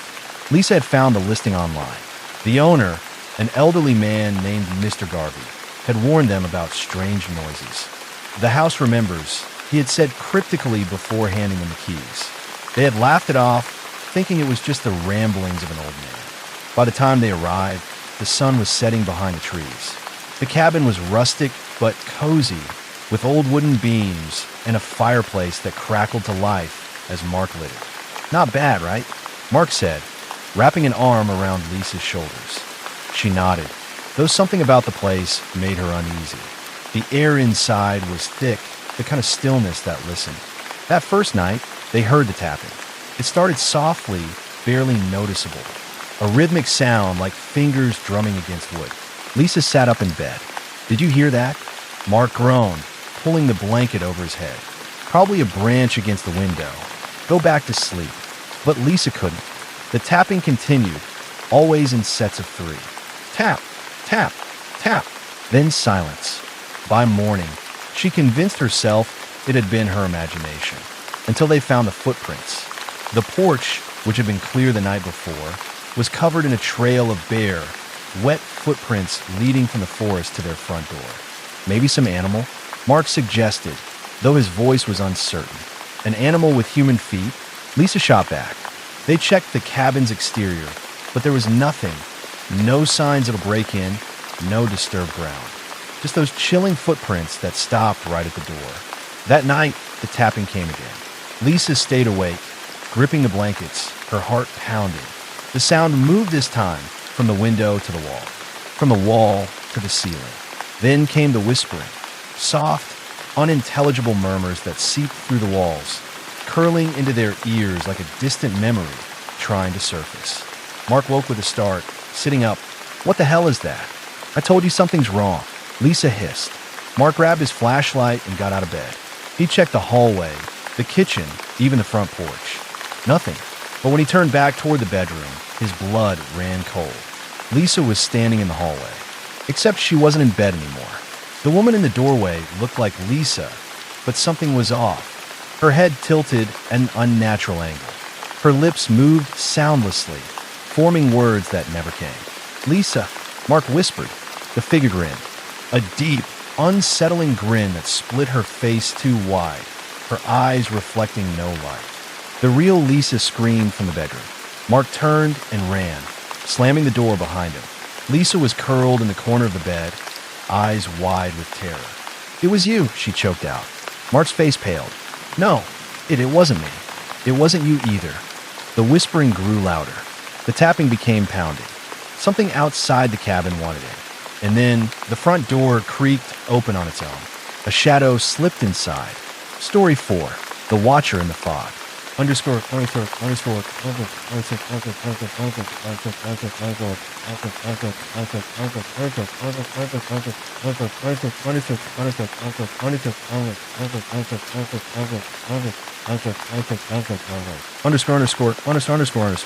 The town of Briarwood was no stranger to fog. It rolled in thick from the marshlands every autumn, curling through the streets like ghostly fingers. But this fog was different. It never lifted. At first, people thought it was just an unusually dense season, but as the days turned into weeks, the townsfolk grew uneasy. The mist wasn't just heavy, it was alive. Ethan Pierce, a local delivery driver, was one of the first to notice something was wrong. Every night, as he made his last rounds, he felt it, a presence. Something just beyond his line of sight, lurking in the thick haze. One night, he decided to test his paranoia. Parking his truck on an empty street, he rolled down his window and listened. Silence. No wind. No rustling leaves. No distant hum of traffic. Just the thick, suffocating fog and the feeling of being watched. Ethan shivered and reached for the gear shift when a shadow flickered past his headlights. His breath hitched. Someone, or something, had moved in the mist. He squinted into the fog, fingers gripping the steering wheel. A shape emerged. Tall, unnaturally thin, unmoving. The fog curled around its form, obscuring its features, but Ethan swore he saw its eyes, hollow and endless. He threw the truck into reverse, tires screeching against the pavement. The figure didn't move. It just watched. By the time he made it home, his hands were shaking. He locked the doors, shut the blinds, and told himself it was just a trick of the light. But deep down, he knew better. The next morning, he wasn't the only one with a story. Mrs. Holloway claimed she saw a man standing in her backyard all night. When she called the police, they found nothing, just 2 perfect footprints in the grass, surrounded by frost. A teenager named Danny swore something followed him home from the store, its gangly shadow stretching along the sidewalk. And then there was Lillian Dawson. She vanished. Her car was found abandoned on the bridge at the edge of town, the driver's side door wide open. The only clue was her phone, left on the seat, still recording. When the police played back the audio, all they heard was breathing, slow, deep, and not her own. Then, the whisper, "You see me now." After that, no one went out after dark. Ethan couldn't sleep. He kept picturing the figure, its eyes locked onto him through the mist. Was it searching for something? Or someone? That night, he made a mistake. The power flickered in his apartment, plunging him into darkness. He fumbled for his phone, using the flashlight to navigate. When he reached the window, he hesitated before pulling back the curtain. The fog was denser than ever, and in the middle of the street, staring up at his window, it was there. Ethan's stomach dropped. The figure had moved closer, its head tilted unnaturally, as if studying him. He stumbled back, heart hammering. His phone vibrated in his hand, a notification. A new picture had appeared in his gallery. Shaking, he opened it. The image was grainy but unmistakable. It was a photo of him taken from outside his window. But Ethan hadn't taken it. His blood turned to ice as his phone buzzed again. Another image. This time, it was closer. He couldn't move, couldn't breathe. Then, the final message came through. 2 words. "Let me in." A tap at the window. Light, faint, but deliberate. With a shaky breath, Ethan turned his head. The figure was gone, but the window was open, and the fog was rolling in. Story 4, The Last Broadcast. Underscore.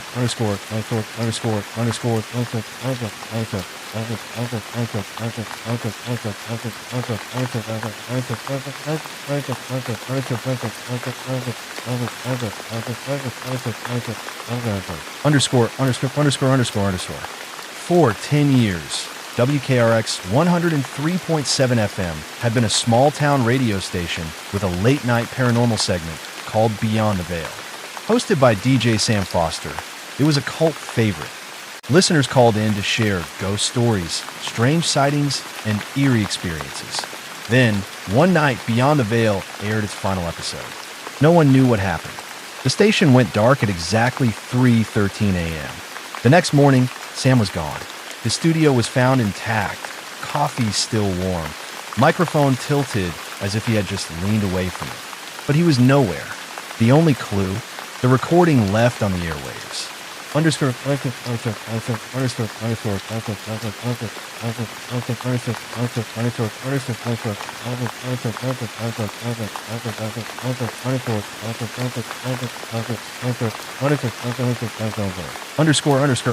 Underscore. 2 months later, a journalist named Claire decided to investigate.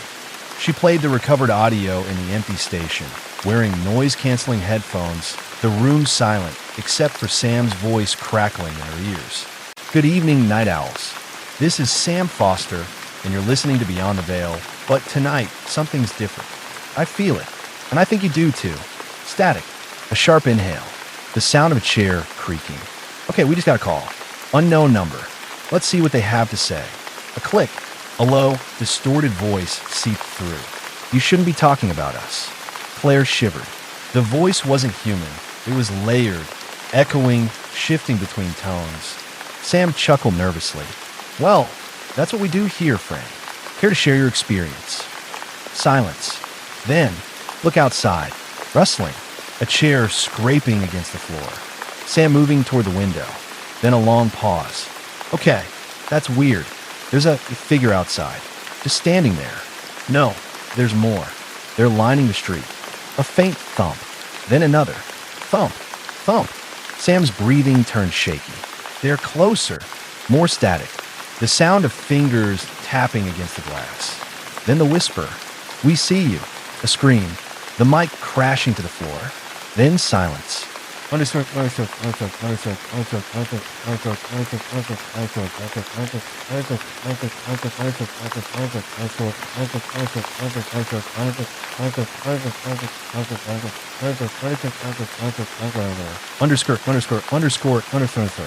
Claire ripped off the headphones, her heart hammering. The studio was empty. She was alone. Then she noticed something. The window. The fog glass. A fresh handprint. Pressed against the inside. Story 5, The Attic Man.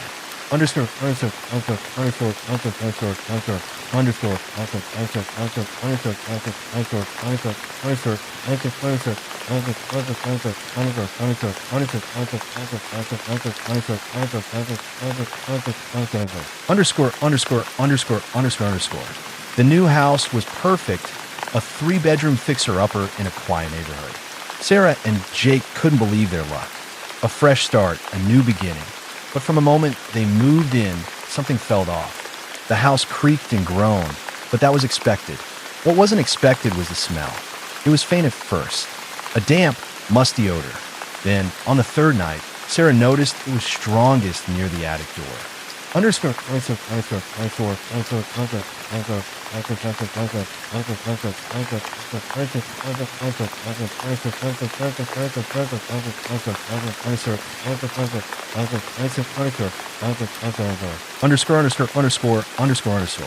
Probably a dead raccoon, Jake said, standing on a chair and pulling the attic hatch open. A wooden ladder unfolded with a loud crack. Sarah held her breath as he climbed up, his flashlight sweeping through the darkness. Well, she called up. Jake was silent. A long pause. Then, in a strained voice, he whispered, Sarah, there's someone living up here.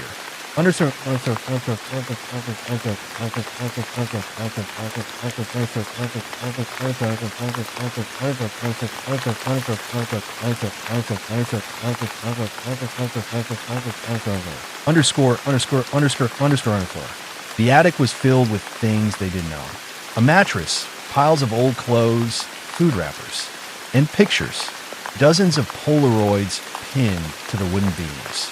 Sarah climbed up hesitantly, her stomach twisting. The pictures weren't of strangers.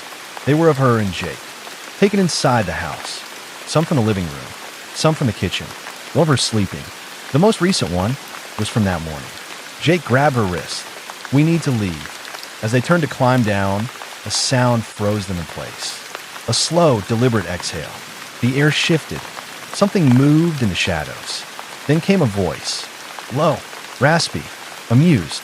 You found me. A figure lunged from the darkness. Story 6, The Mannequin House.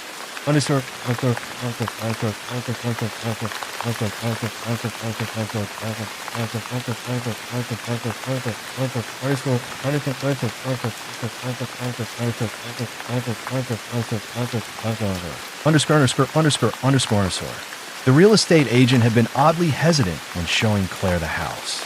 It's been on the market for a while, he admitted, shifting uncomfortably. Previous owners left unexpectedly. Claire didn't care. She just needed a place. A cheap one, and the Victorian home on the edge of town, with its sprawling rooms and stained glass windows, was perfect until she found the mannequins.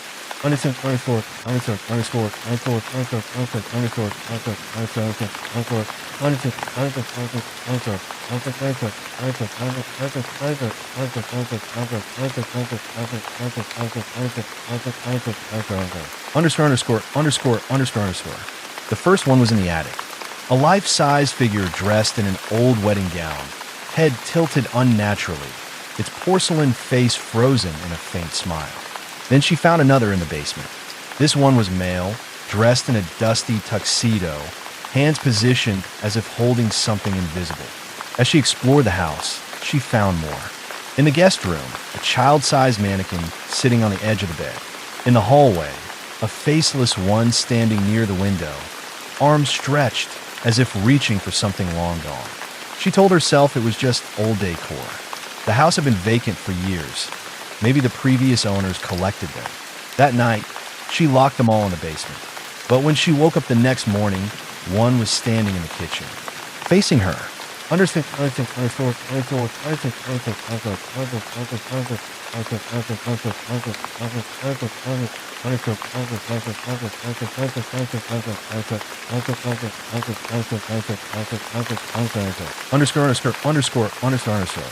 She tried to ignore it.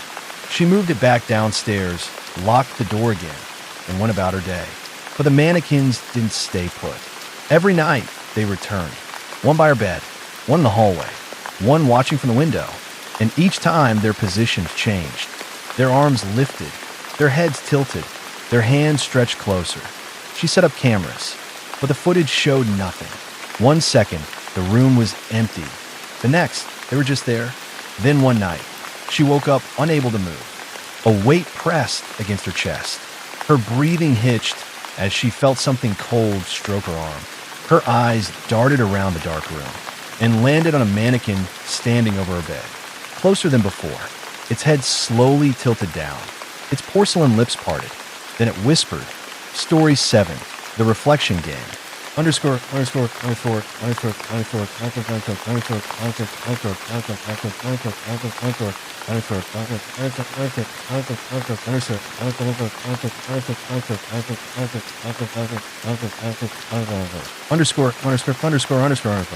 It started as an urban legend, a game kids dared each other to play. You stood in front of a mirror at exactly 3:33 a.m., turned off the lights, and whispered, "Show me my other self." Most people saw nothing, but some saw too much.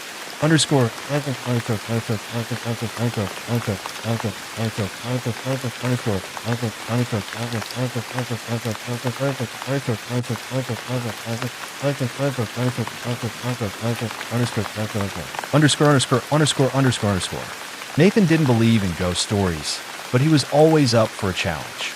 When his friends dared him to try the reflection game, he laughed and agreed. At 3:33 a.m., he stood in front of his bathroom mirror, the only light coming from his phone. The air felt heavy, but he blamed it on sleep deprivation. He took a breath and whispered the words, "Show me my other self." Nothing happened. Nathan smirked and turned to leave, until he noticed his reflection hadn't moved. His breath hitched. He waved his hand. The reflection stayed still. Then it blinked. Nathan's stomach twisted. He stepped closer, his reflection watching him too intently. Then it smiled. Nathan didn't. The reflection shouldn't be smiling. His heart pounded as his reflection raised a hand, but Nathan hadn't moved. A slow, deliberate wave. And then, in a voice that wasn't his own, it whispered back, "Found you. Underscore.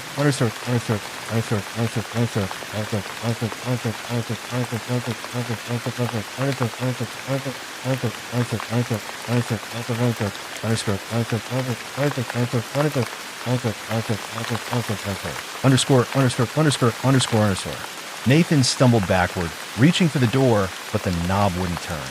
His reflection moved toward the glass, pressing a hand against it. The surface rippled like water. Nathan's breath came in short gasps. He pounded against the door. His reflection's eyes darkened. Its grin widened. Then it stepped forward, not in the mirror, out of it. Nathan barely had time to scream before it grabbed him. The last thing he saw was his own reflection dragging him inside, and the door unlocking. The lights flicked on. The new Nathan smoothed his shirt, adjusted his face to match a normal, human expression, and turned off the bathroom light. He left the room, whistling. Behind him, the mirror rippled once, then went still. Nathan was gone, and the other self had taken his place. Story 8, The Hunger Beneath.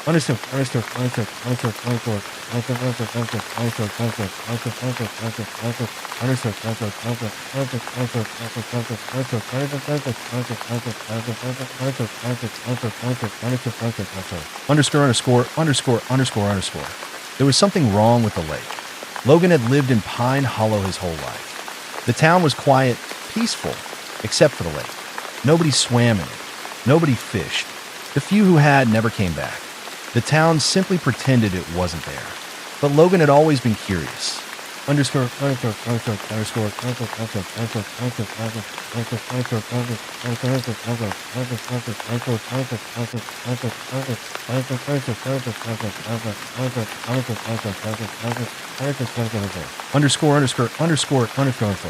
One summer night, he and his friends, Will and Danny, decided to go out to the lake.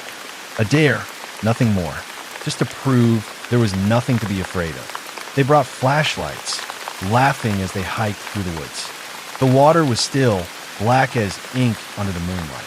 This is it, Will scoffed. Scary old Pine Hollow Lake.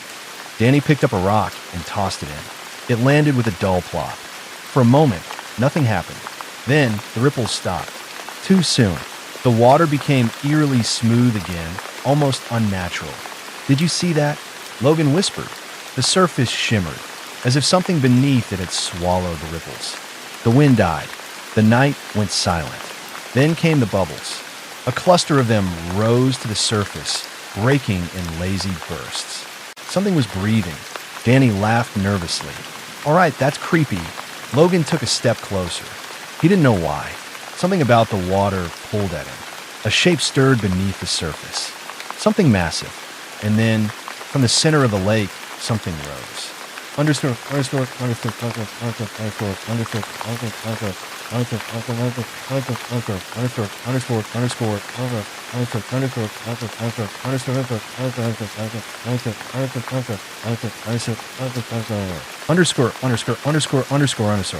The water parted as a shape began to emerge. Long, bloated, its skin slick and gray, its limbs too many. It had no eyes, only a gaping hole where its face should be. Then it opened its mouth. A voice, not spoken, but felt, shivered through their bones. More! Will turned to run, but the creature moved fast. A long, thin limb lashed out, wrapping around his ankle. He barely had time to scream before he was dragged under. The lake swallowed him whole. The water stilled. The ripples never came back. Logan and Danny stood frozen, gasping, shaking. Then, from the black depths of the lake, Will's voice called out. Guys! It was his voice, but wrong. Empty. Hungry. Then the bubbles started again. Closer this time. Story 9. The Forgotten Room.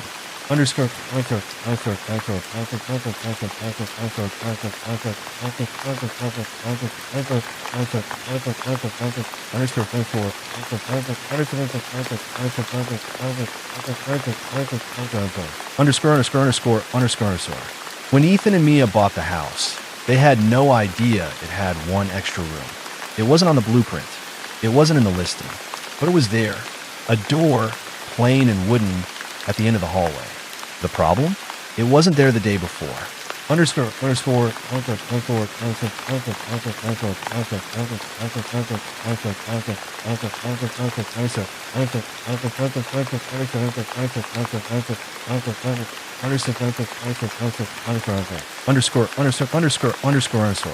Mia found it first. Was this here before? She asked, running her fingers over the old brass knob. Ethan frowned. No way. They tried to open it, but the knob wouldn't budge. It was locked. No key, no explanation. They brushed it off. A strange detail, maybe an old closet sealed away years ago. Nothing to worry about. Until that night. At 3:13 a.m., the door creaked open on its own.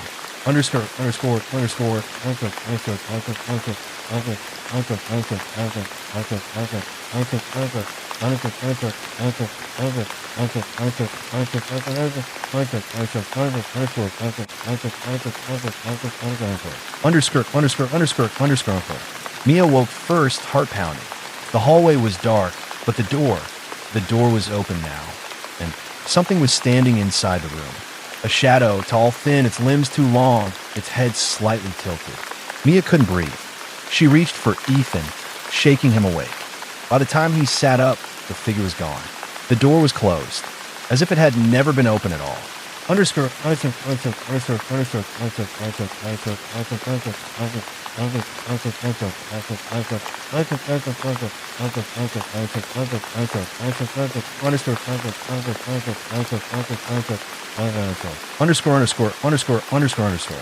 The next morning, they decided to force it open. Ethan grabbed a crowbar. Mia held her breath as he wedged it between the door and frame, prying with all his strength. The door snapped open. The room was empty. No windows, no furniture, just 4 blank walls and scratches on the floor. Deep, desperate claw marks, as if someone had tried to escape. Mia stepped inside, feeling a chill crawl up her spine. We should close it, but when she turned back, the door was gone. Only a solid wall remained.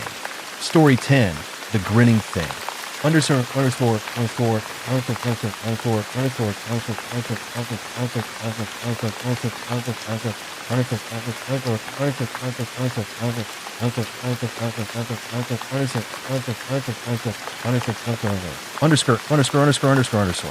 Jonah first saw it on his walk home. A man standing beneath the flickering street lamp. Too still, too rigid. His face was in shadow, but Jonah could make out one detail, a wide, unnatural grin. He quickened his pace, his pulse hammering. The man didn't move, didn't blink, just stood there grinning.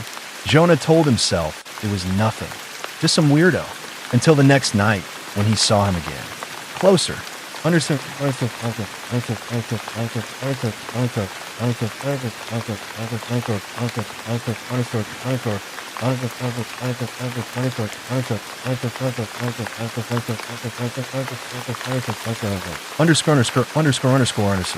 By the third night, Jonah's hands shook as he locked his apartment door.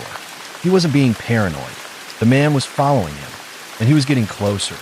Jonah peeked through the peephole, his breath caught in his throat. The grinning man stood in the hallway outside his door. Still, silent, smiling. Jonah stepped back, heart hammering. He grabbed his phone with trembling fingers, dialing 911. 911, what's your emergency? There's a man outside my apartment.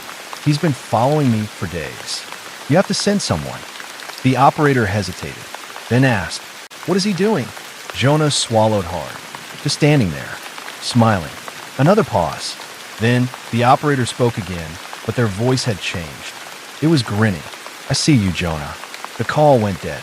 A knock at the door. Slow, deliberate. 3 times. Jonah stepped back, shaking his head. No, no, no. Then, from the peephole, the smile widened. Story 11, The Whispering Walls.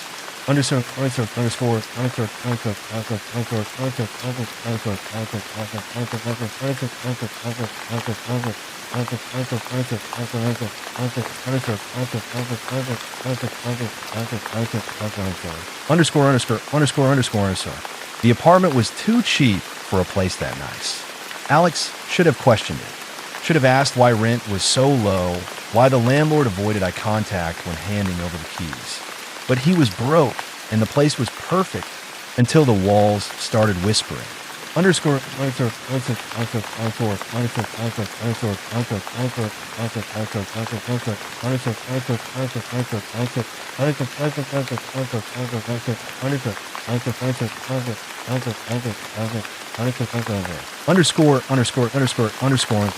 At first, it was faint, a hushed murmur as he drifted off to sleep.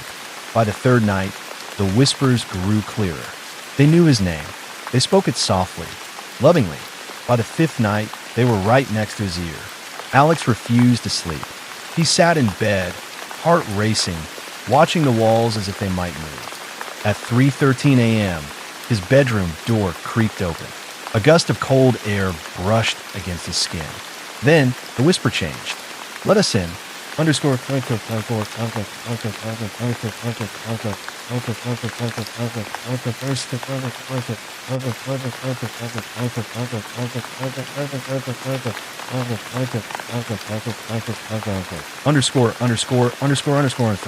He ran, packed his things, and left before sunrise.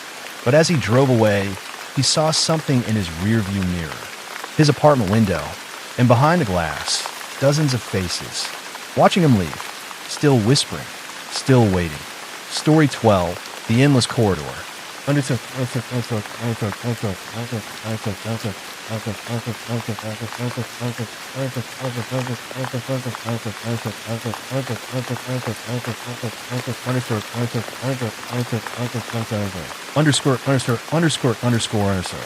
Noah had always been curious about urban legends, but he never expected to stumble into one himself. The old Fairhaven Hotel had been abandoned for years, yet rumors persisted about a door that shouldn't exist, one that led to an endless hallway.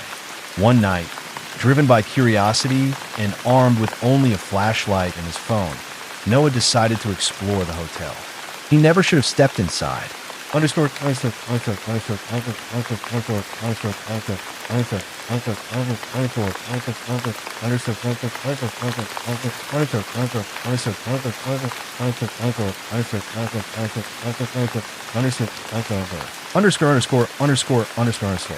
The lobby smelled of mildew and decay, dust swirling in the beam of his flashlight. Most of the doors were locked or broken, their rooms filled with rotting furniture and peeling wallpaper. But at the end of the hallway, past the ruined chandeliers and cracked marble floor, he saw it. A door that didn't belong. It was pristine, unmarked by time, its polished wood surface smooth and untouched. Noah hesitated, a sudden wave of unease creeping over him. Then, against his better judgment, he turned the knob.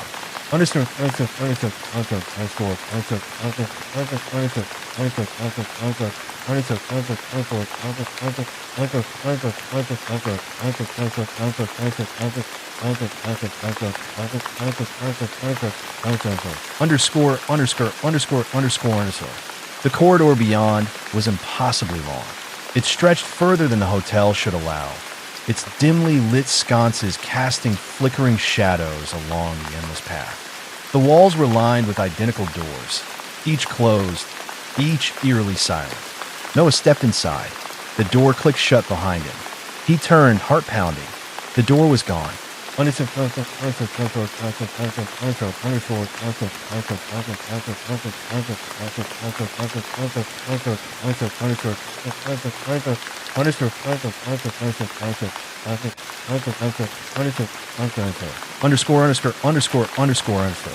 He walked forward, his own footsteps echoing. The air was heavy, thick with an unseen pressure. As he reached for one of the doors, his flashlight flickered. A voice whispered, "Soft, close, turn back." Noah spun around, but the hallway was empty. Swallowing his fear, he pushed open the nearest door. Inside was another hallway, identical to the one he stood in. His chest tightened. He turned, try another door. Same thing. No matter which door he chose, it led to another hallway. Then the whispers grew louder.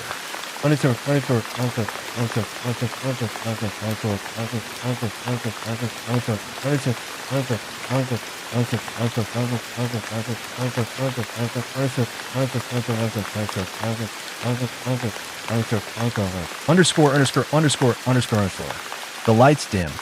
A cold breath brushed against the back of his neck. Something was behind him. Noah didn't turn around. He ran. The corridor twisted, stretching impossibly as he sprinted, doors blurring past him. His legs burned, his lungs ached, but he couldn't stop. A door at the far end creaked open. A shadow moved inside. Something was waiting, and it was smiling. Story 13, The Watcher in the Woods.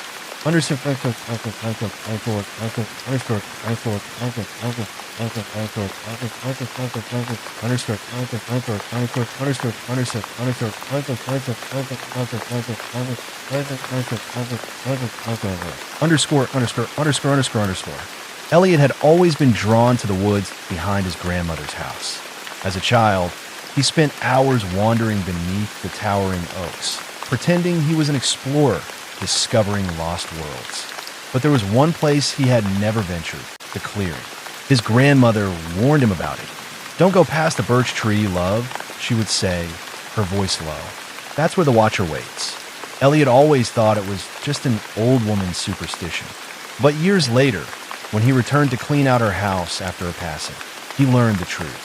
And he never should have stepped into that clearing. Underscore.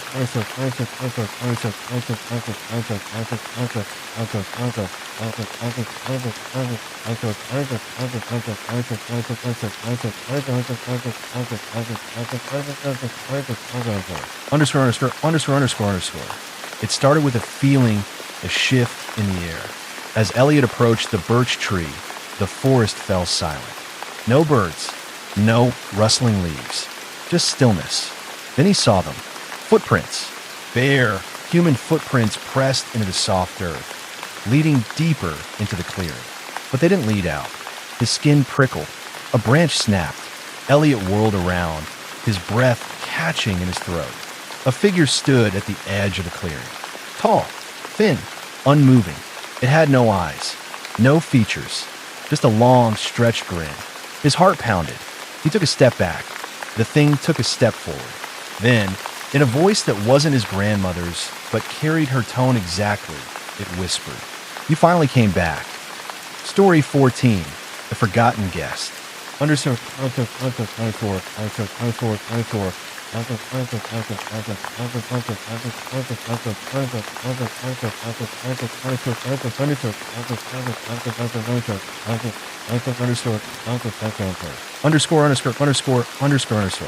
The invitation arrived with no return address.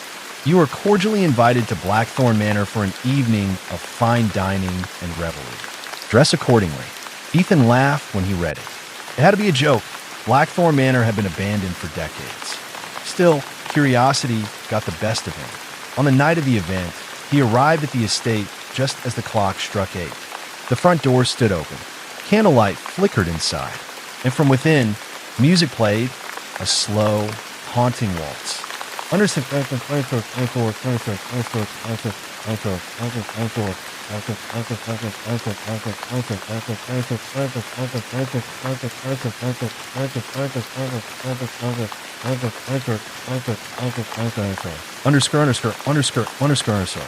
The ballroom was filled with guests in elegant attire. Women in shimmering gowns, men in crisp suits. They danced gracefully across the marble floor, their faces blurred by candlelight. A waiter appeared beside Ethan, offering a glass of wine. "Drink." He hesitated. "Who invited me?" The waiter only smiled. Too wide. Ethan turned back to the crowd, and his blood ran cold. The dancers were watching him. The music had stopped, and every guest stood perfectly still. Then, in a voice that sent ice down his spine, the waiter whispered, "The feast begins." The guests lurched forward. Story 15, The Whispering House. The old Harrington house had been abandoned for decades, its wooden frame warped and weary from years of neglect. It loomed on the outskirts of town like a forgotten secret, its windows dark and empty. The stories about it were plenty. Tales of disappearances, strange noises, and a shadowy figure seen peering from its upper windows. No one dared to enter. Until tonight, Danny, Jenna, and Mike were thrill seekers, always daring each other to do the impossible. When the idea of spending the night in the Harrington house came up, they all agreed without hesitation. Armed with flashlights, sleeping bags, and a few beers, they climbed through the broken front door just as the sun dipped below the horizon. Inside, the house was worse than they expected. Dust coated every surface, cobwebs stretched like veils across doorways, and a damp, rotting scent lingered in the air. The wooden floor groaned under their weight as they made their way to the grand staircase. "Creepy as hell," Mike muttered, shining his flashlight up the stairs. "What if the stories are true?" Jenna whispered. "Then we'll be famous for surviving," Danny grinned. They decided to set up camp in the old living room, where a massive fireplace stood against the far wall. As the night wore on, they joked, drank, and told ghost stories. But as the hours passed, the jovial atmosphere faded. The house felt different now, heavier, as though something unseen had awakened. The first whisper came just after midnight. Danny heard it first, a hushed voice calling his name. He spun around, shining his flashlight toward the staircase. "Nothing. Did you hear that?" he asked. "Hear what?" Mike replied. Danny shook his head. Maybe he imagined it. Minutes later, Jenna gasped. Okay, that wasn't just me, right?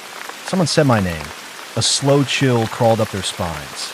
They listened intently.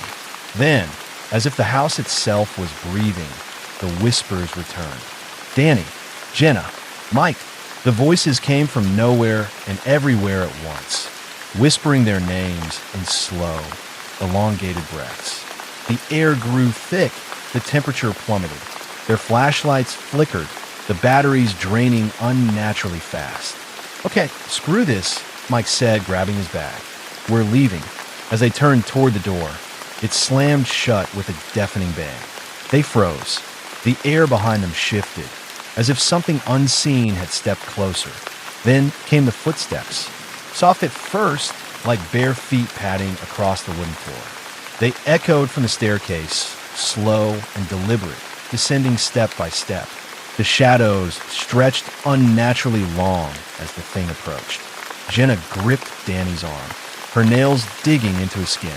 Mike lunged for the door handle, yanking with all his strength. It wouldn't budge. Danny's flashlight flickered again before dying completely.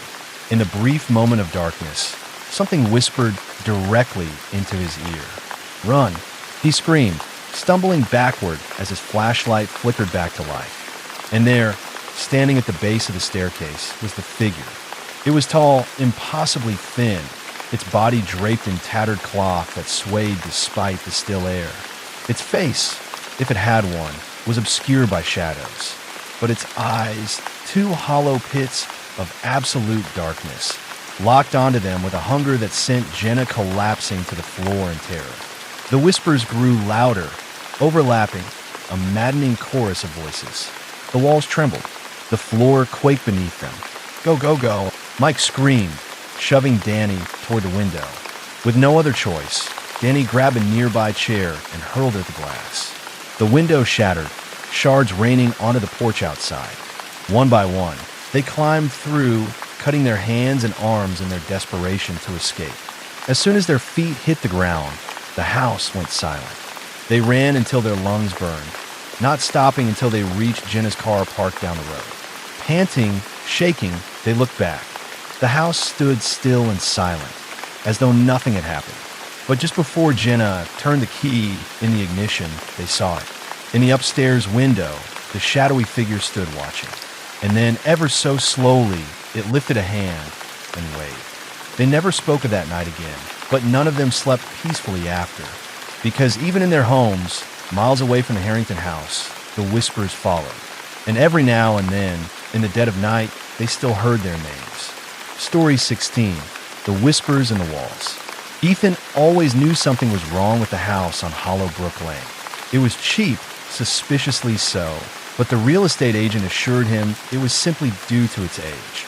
He moved in, dismissing the faint creaks and groans as the natural settling of an old structure. That changed on the first night. Lying in bed, he heard the whispering. At first, he thought it was the wind slipping through the old wooden frame, but then he heard his name. Ethan, Ethan, help us.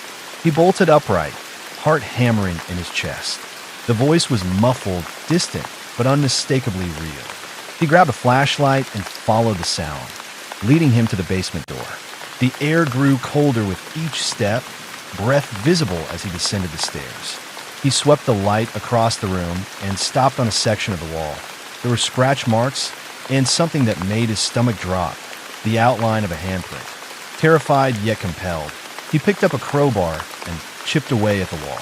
The plaster crumbled, revealing a cavity within. A horrific stench hit him before he even saw it.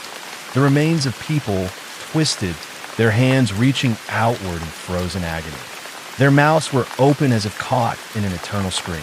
A gust of cold wind swept through the basement, and the whispers returned, louder this time. The voices merged into one deafening, agonized wail.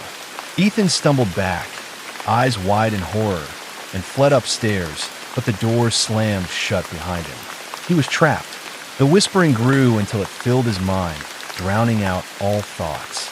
The room blurred, and a force wrapped around his limbs, pulling him toward the broken wall. His screams joined the chorus of voices in the house, just another echo in the walls of Hollow Brook Lane.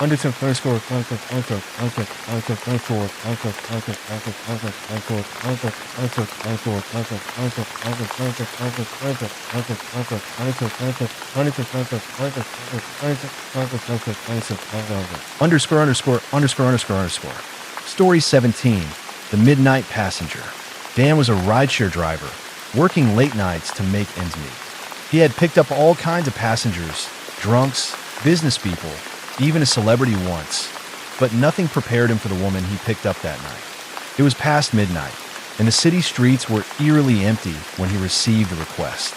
The pin dropped near an old cemetery on the outskirts of town.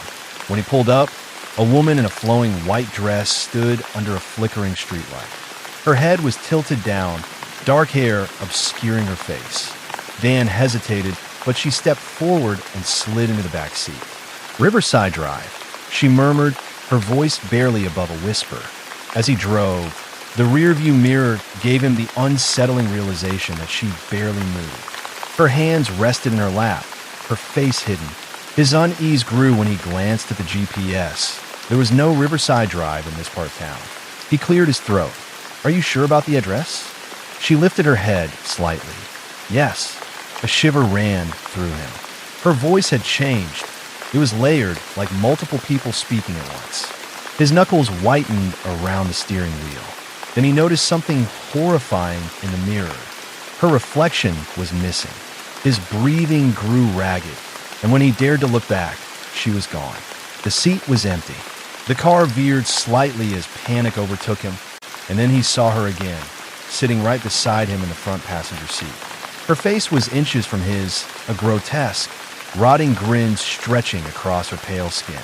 "Riverside Drive," she repeated, her voice no longer human. Dan screamed as the car swerved off the road and plunged into darkness.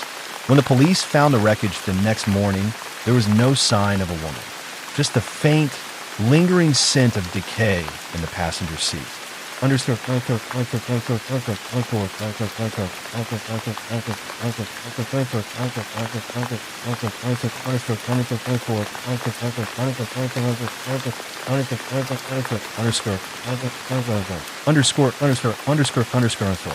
Story 18.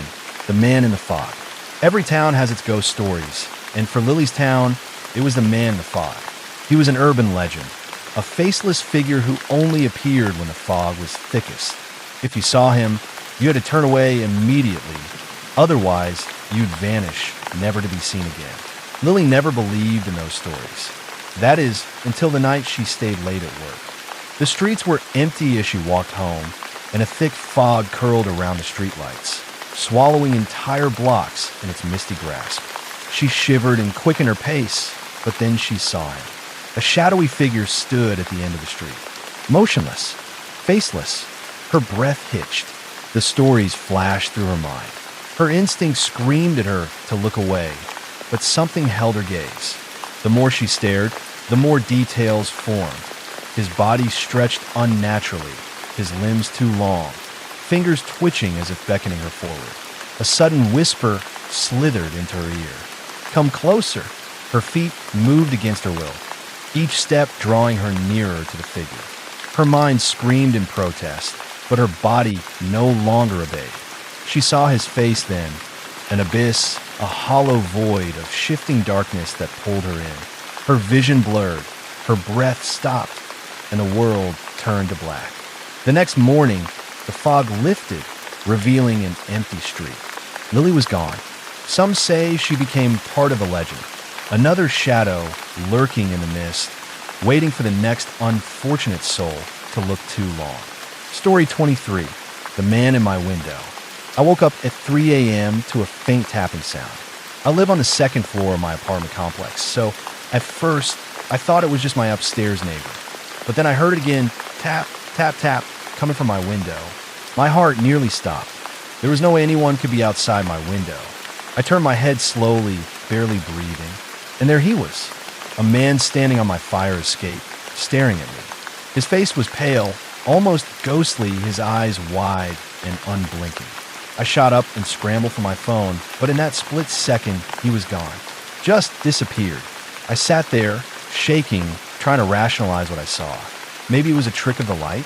Maybe I was dreaming. The next morning, I checked the fire escape. No signs of anyone. My window was locked. I convinced myself it was just a nightmare. But the next night, it happened again. The tapping. The same pale face staring through the glass. This time, I didn't freeze. I lunged for my phone and turned on the flashlight. The second the light hit the window, he vanished like he was never there. I barely slept after that. The following day, I told my landlord, who agreed to check the security footage. A few hours later, he knocked on my door, looking pale. "You said he was outside your window?" he asked. "Yeah." He shook his head. The cameras never caught anyone on the fire escape. I felt sick. I saw him. Twice. That night, I slept with the lights on. No tapping. No face in the window. I thought maybe whatever it was had finally left me alone. But this morning, I woke up and nearly screamed. On the inside of my window, there was a single wet fingerprint.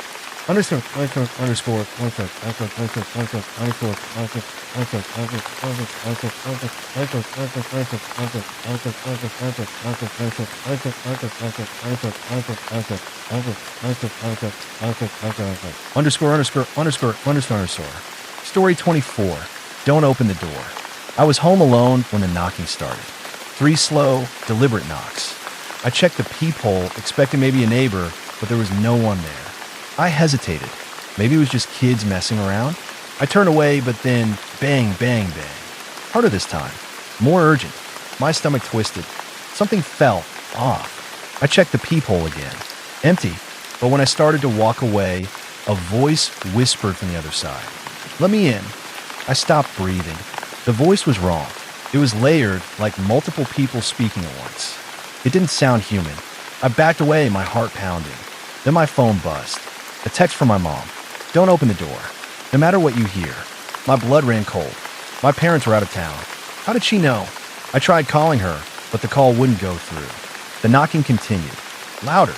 More violent. It just stopped. I didn't move for what felt like hours. Finally, I got another text from my mom. "We just landed. On our way home. See you soon." I stared at the message, my hands shaking. Who sent the first one? And more importantly, what was outside my door?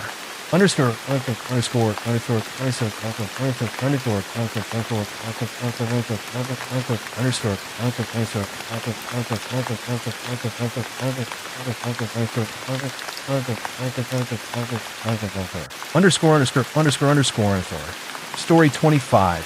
The smiling thing in the woods. My friends and I went camping last summer. Just a weekend trip in the middle of nowhere.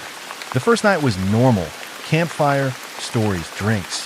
But then, around 2 a.m., something woke me up. Laughter. It was distant, almost like a child giggling. But we were deep in the woods. No kids around for miles. I nudged my buddy awake. "Do you hear that?" He groaned, half asleep. "Just an animal. Go back to bed." But I couldn't. The giggling kept getting closer. Then, just outside our tent, we heard shuffling. I held my breath. The giggling had stopped. I don't know what made me do it, but I unzipped the tent just a little, just enough to peek outside. And that's when I saw it. A figure standing a few feet away. Tall, too tall, its body slightly twisted. It had a face, but something was wrong with it. Its mouth stretched too wide, and it was grinning. It didn't move, just stood there, smiling. I zipped the tent back up as fast as I could and shook my friend violently. "Dude, there's something out there." We sat there listening. Nothing. No footsteps, no breathing. Just silence. The next morning, we packed up and left without a word. But before we drove off, I glanced back at the tree line. And there it was, still smiling, watching us leave. Story 26. The reflection that wasn't me. I was brushing my teeth when I noticed something weird in the mirror. At first, I thought it was just my imagination, but the longer I stared, the more wrong it felt. My reflection was off. It copied my movements, but with the slightest delay, like it was watching before reacting. I leaned in closer. So did it. Then it smiled. I didn't. I stumbled back, my heart racing. The reflection's grin stretched wider, too wide, showing far too many teeth. My stomach turned. I blinked, and suddenly it was normal again, just me, standing in the mirror. I told myself I was tired, overthinking. But later that night, As I passed the bathroom, I froze. The light was off, but my reflection was still there, standing in the darkness, watching.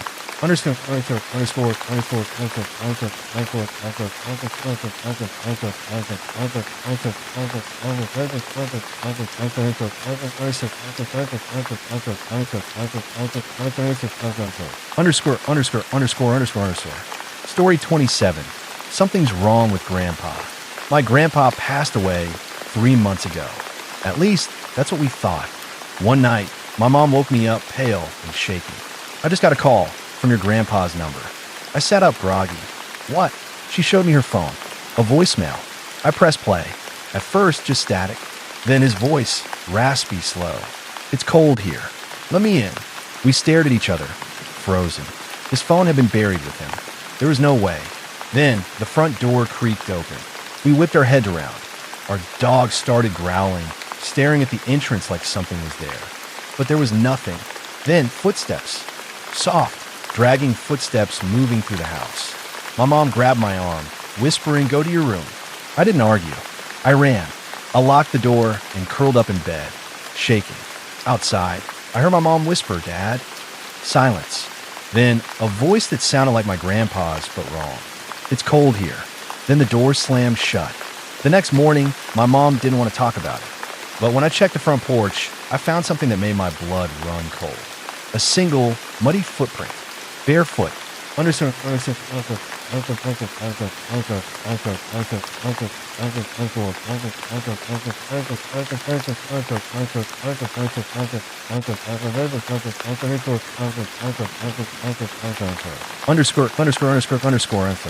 Story 28. The thing in my closet. I've always slept with my closet door shut. Not because I'm scared, but because it just feels wrong when it's open. Last week, I woke up and noticed it was slightly ajar. Just an inch or two. I was sure I closed it. I got up, shut it, and went back to sleep. The next night, same thing. Door open, just a crack. This time, I got a bad feeling, like something was watching me. But when I turned on the light, there was nothing there. I started stacking heavy boxes in front of the door. If it opened again, I'd hear it. That night, I woke up to a soft scraping sound. I turned on my phone's flashlight and nearly screamed. The boxes had been pushed outward, like something inside was trying to get out. Story 29. The wrong Lyft driver. It was late, and I just wanted to get home. My Lyft pulled up, and the driver rolled down the window. "You Sarah?" he asked. I nodded and got in. Something fell off immediately. No small talk, no music, just silence. The guy didn't even check his GPS. A few minutes in, I realized we weren't going the right way. The roads were darker, more isolated. I opened the app. No signal. "Hey, I think we're going the wrong way," I said. No response. My stomach twisted. "Mister," he slowly turned his head toward me. And that's when I saw his face properly in the dim light. His mouth was stretched into a wide, unnatural grin. His eyes completely black. I yanked on the door handle, but the child lock was on. The car started speeding up. Then my phone buzzed, a message from Lyft. "Your driver is arriving now." I looked up in horror. This wasn't my ride. The man let out a low chuckle, then whispered, "Too late." I don't remember what happened next. I woke up on the side of the road, bruised and disoriented. My real Lyft driver found me, panicked. No sign of the other car. No record of the trip. But I still remember that grin.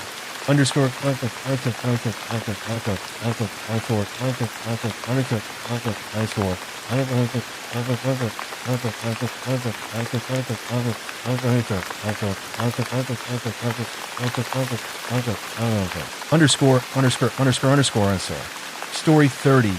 My brother is still in the walls. My little brother, Ethan, died when he was 6. It broke my family, especially my mom. But the weirdest part, even after the funeral, I kept hearing him. At night, I'd hear whispering from the walls. "Ryan, let me out."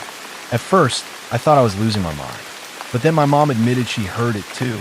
Soft giggles, scratching. One night, I put my ear to the wall. Tap, tap, tap. Something was inside. I grabbed a flashlight and shined it into the air vent. I expected to see dust, maybe some rats. Instead, I saw a tiny pale hand reach out. I screamed. My mom ran in, but by the time she looked, the hand was gone. We moved out a week later, but sometimes when I visit that house, I swear I still hear him whisper,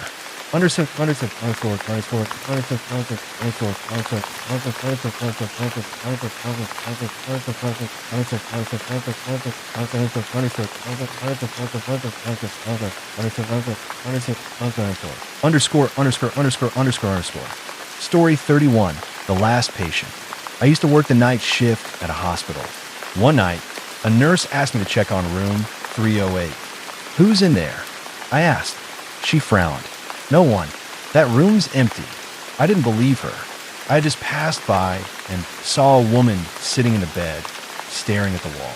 I went back, heart pounding. The room was dark, empty, but the sheets were wrinkled like someone had just been there. I turned to leave. Then I heard a whisper. "Don't go." The lights flickered. My chest tightened with pure fear. I ran back to the nurse's station, who was in 308 last. She hesitated. "That room's been empty for weeks." "The last patient," she gulped. "She died exactly 1 year ago. Found sitting up in bed, staring at the wall." I quit that job the next morning. Story 32, my dad called me, but he's been dead for years. Last night, my phone rang at 2:37 a.m., a number I didn't recognize. Normally, I wouldn't answer, but something made me pick up. "Hello." Silence. Then, a voice I hadn't heard in years. "Hey, kiddo." I nearly dropped my phone. It was my dad's voice. But that wasn't possible. He died 5 years ago. "Dad," I whispered. A pause. Then, "I miss you." My throat tightened. This isn't funny. "Who is this?" Breathing on the other end. Slow, heavy. Then, in a much lower voice, almost a growl. "It's cold here." Chills ran down my spine. The line went dead. Shaking, I checked the call log. The number wasn't saved, but something was off. Instead of a 10-digit number, it was just 000000000. I didn't sleep the rest of the night. This morning, I got another call. Same number. I let it go to voicemail. I just listened to it. Static. Then my dad's voice, barely a whisper. "Don't come looking for me."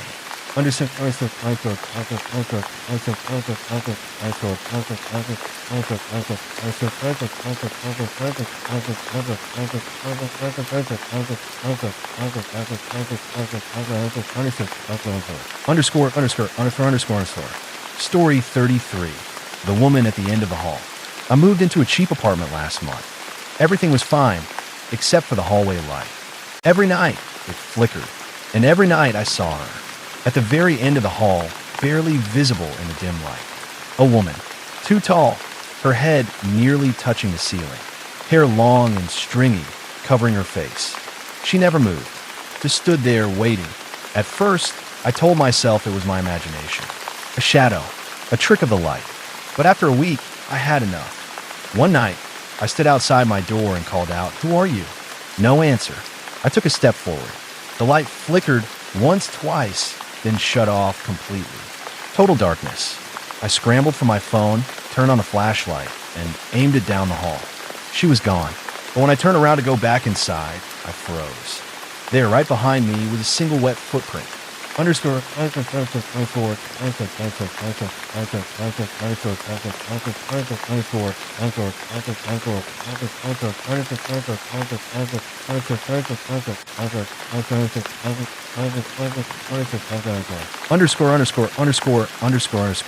Story 34.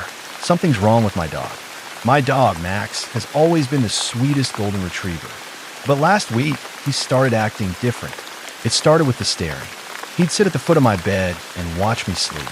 Not in a normal dog way. He wouldn't blink, just stared. Then came the whispering. Late at night, I'd hear hushed voices in my room. At first, I thought it was the TV, but it wasn't on. One night, I swore I heard my own name. Then, last night, something terrifying happened. I got up to get water and saw Max standing in the dark hallway, completely still. "Max!" I whispered. He tilted his head, but something about the way he did it wasn't right. I turned on the light. My stomach dropped. Max's mouth was slightly open, but his teeth were human. Perfectly straight. Too white. He smiled at me. I locked myself in my room after that. This morning, Max was back to normal, but when I checked his food bowl, His kibble was untouched, and there was a single bloody tooth sitting in the middle. Story 35, The Man in the Vents. My new apartment seemed perfect, cheap rent, nice neighborhood, no issues. That is, until I started hearing noises in the vents. At first, I thought it was rats. Scratching, rustling, occasional tapping. Annoying, but nothing crazy. Then I heard breathing. One night, I was lying in bed when I distinctly heard its slow, deliberate inhales and exhales like someone was inside the vents, watching me. I tried to ignore it. Maybe my mind was playing tricks on me. But last night, I woke up to something different. A whisper, right above me. I see you. My body froze. The whisper was raspy, too real to be my imagination. I grabbed my phone, turned on the flashlight, and pointed it at the vent above my bed. For a split second, I saw him. A pale, thin face staring through the slats. Then he disappeared. I ran out of my apartment and didn't come back until morning. Maintenance checked the vents, but found nothing. But tonight, when I got home, there was a message scratched into the dust near my vent. You shouldn't have seen me. Understood.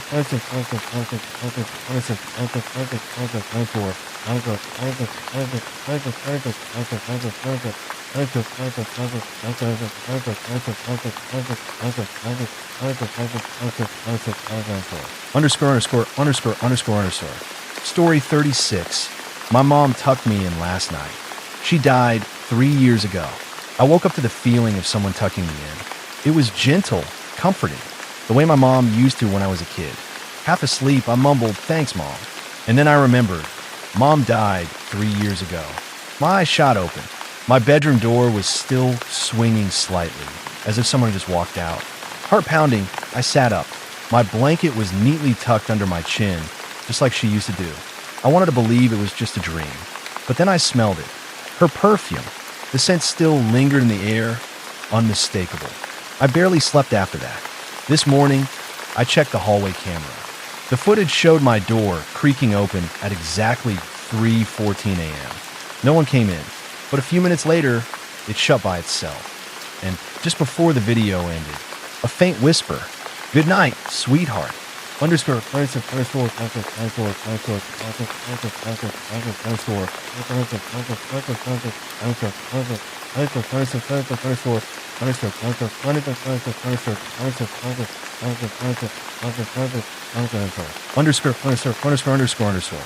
Story 37. The passenger in my back seat. I was driving home late one night when my phone buzzed. A notification from my car's passenger seat sensor. Rear passenger detected. I glanced at my rearview mirror. Empty. Telling myself it was a glitch, I dismissed the notification. A few minutes later, it popped up again. Rear passenger detected. I turned on the interior lights. No one there. Now I was starting to get freaked out. I turned the lights back off and kept driving. Then, in the mirror, I saw it. A shape. A person sitting in the back seat. I slammed the brakes and whipped around. Nothing. I was shaking as I looked back at my phone. This time, the notification had changed. Rear passenger. Smiling. I forwarded all the way home. Story 38. The face in the baby monitor. My sister recently had a baby, and she asked me to babysit while she and her husband went out for dinner. Easy enough. The baby was already asleep, and all I had to do was watch the monitor. Around 10 p.m., I heard static from the baby monitor. Then a faint click, like someone adjusting the camera. Weird. My sister has a Wi-Fi monitor that automatically follows movement, but the baby wasn't moving. I glanced at the screen and froze. There was a face. Not the baby's. An adult face, pale and gaunt, peering over the crib. My breath caught in my throat. I ran upstairs, heart hammering. The door to the nursery was slightly open. I pushed it open fully. The crib was empty. The window, wide open. The worst part, when my sister got home, she checked the monitor's playback. It never recorded the face I saw, but it did record something else. A low, raspy whisper right before the baby vanished. Mine now. Understood.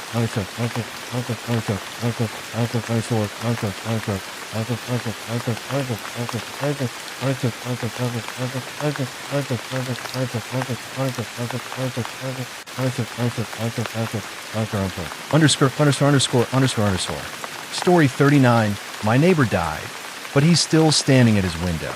My neighbor, Mr. Holloway, lived alone in the house across from mine. Every night, I'd see him standing at his upstairs window, staring into the street. He never waved, never moved, just stared. Then, one morning, I saw an ambulance outside his house. He had died in his sleep.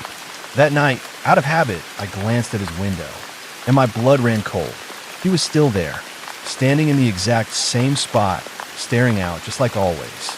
I rubbed my eyes, convinced I was imagining things. But no, his silhouette was still there, motionless. I told myself it was a shadow, a trick of the light. But then, he waved. Understood.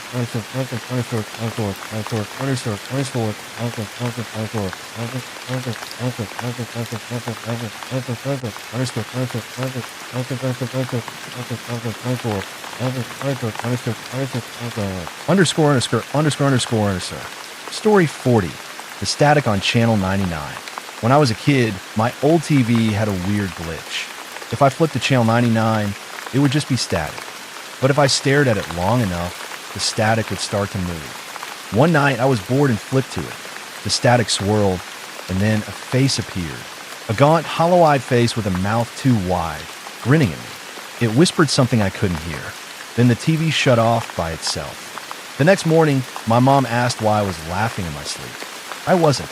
Story 41. My sister's bedroom door opened, but she died last year. My sister, Emily, passed away a year ago. Cancer. It was brutal. My parents couldn't bear to touch her room, so they left it exactly as it was, door shut, untouched. Last night, I was home alone when I heard a soft click. Her bedroom door had swung open. My heart started pounding. I told myself it was just the house settling, but as I stepped closer, I got this awful feeling, like I was being watched. I peeked inside. The room was dark, undisturbed. But then I saw it, a shape under the covers. Someone was lying in her bed.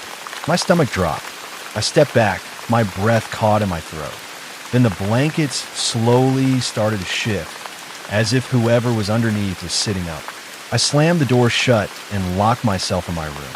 This morning, my parents found me pale and shaking. I told them what happened, expecting them to call me crazy. Instead, my mom whispered sometimes at night. I hear her humming. Underscore.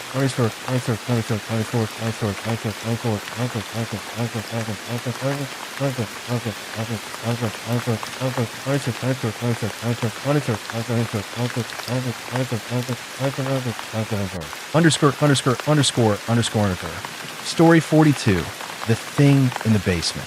When I was 10, my parents told me never to go into the basement. It's dangerous, they said.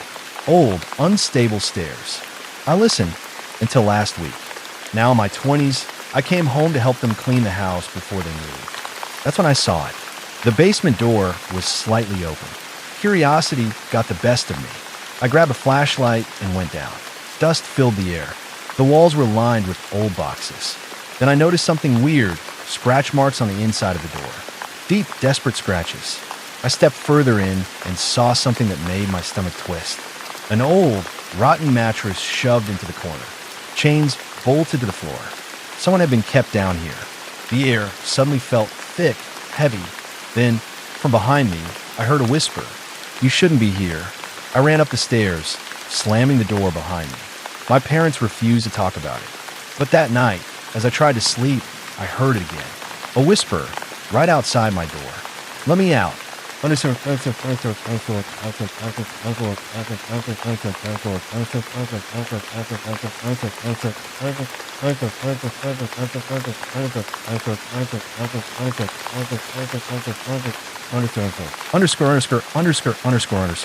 Story 43.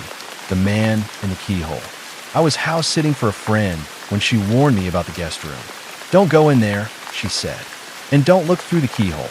I laughed it off, but my curiosity got the best of me. That night, I crouched in front of the door and peeked through the keyhole. The room was mostly empty, except for a man standing in the corner, facing the wall. His back was hunched, his head twitching slightly. His skin was deathly pale. Chills ran through me. I pulled back and forced myself to go to bed. The next morning, I mentioned it to my friend. Her face turned white. You looked, she whispered. I nodded. She swallowed hard. I never told you this, but the man who used to live here went missing. When they searched the house, they found only one thing left behind. I held my breath. What? She looked at me, eyes dark with fear. A single pale eyeball staring through the keyhole. Story 44. My reflection blinked, but I didn't. I was brushing my teeth late at night when I noticed something weird in the mirror. At first, everything seemed normal. I moved and moved. I lifted my hand, so did it. Then, as I turned to rinse my mouth, it blinked. I didn't. I froze, my heart hammering. Maybe I imagined it? Maybe I was just tired? Slowly, I lifted my hand again. My reflection did the same, a split second too late. That's when it smiled. Not my usual smile. This one was too wide, too full of teeth. I backed away, grabbing my phone to take a picture. But the second I looked down, I heard a soft tapping on the glass. I looked up. My reflection was still smiling, but its hands were now pressed against the other side of the mirror. Like it wanted out. I ran out of the bathroom and slammed the door shut. This morning, I checked again. My reflection was normal. But now, there's a faint handprint on the glass. On the inside. Underscore.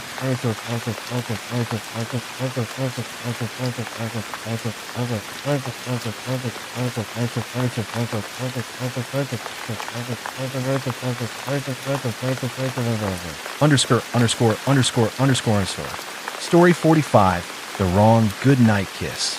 Last night, my daughter, Lily, woke me up at 2 a.m. She was standing next to my bed, sleepy-eyed. "Daddy, can you check my closet?" she mumbled. The whispering is back. Half asleep, I sighed and followed her to her room. I opened the closet, nothing, just clothes and toys.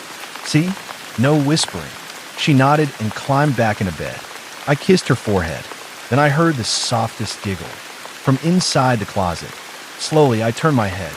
The closet door was still open, and Lily was standing inside, her eyes wide, face pale. "Daddy," she whispered. "Who's in my bed?"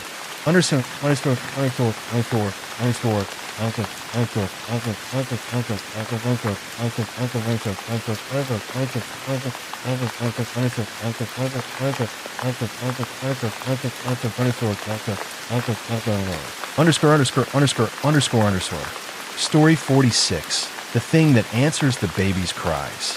When my son was born, I got a baby monitor with audio and night vision. It gave me peace of mind. But a few nights ago, I woke up to whispering.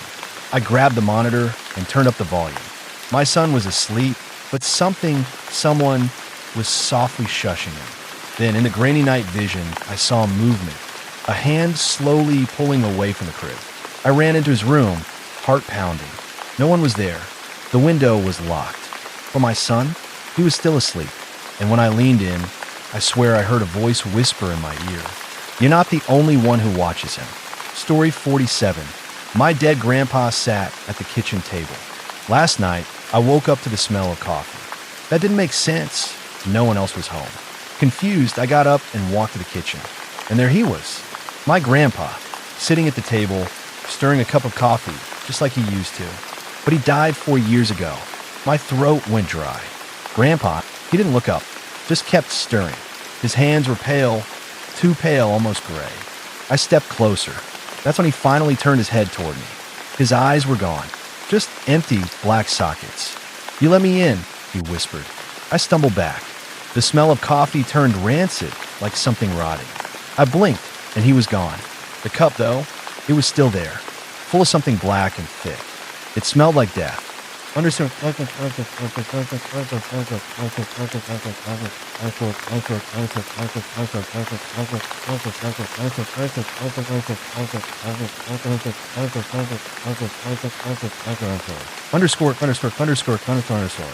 Story 48.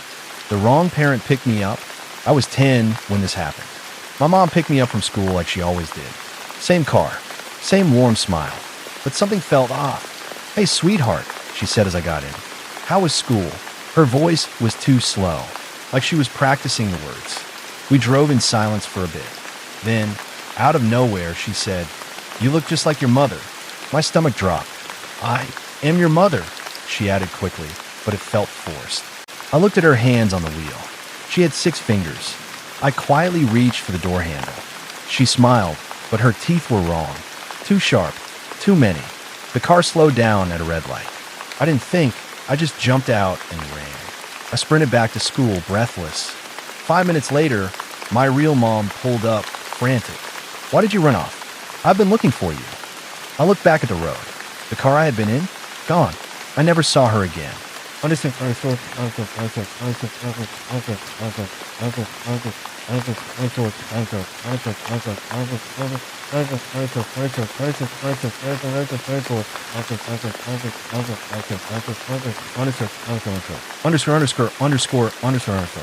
Story 49. The Man in the Hotel Closet. I checked into a cheap hotel for the night.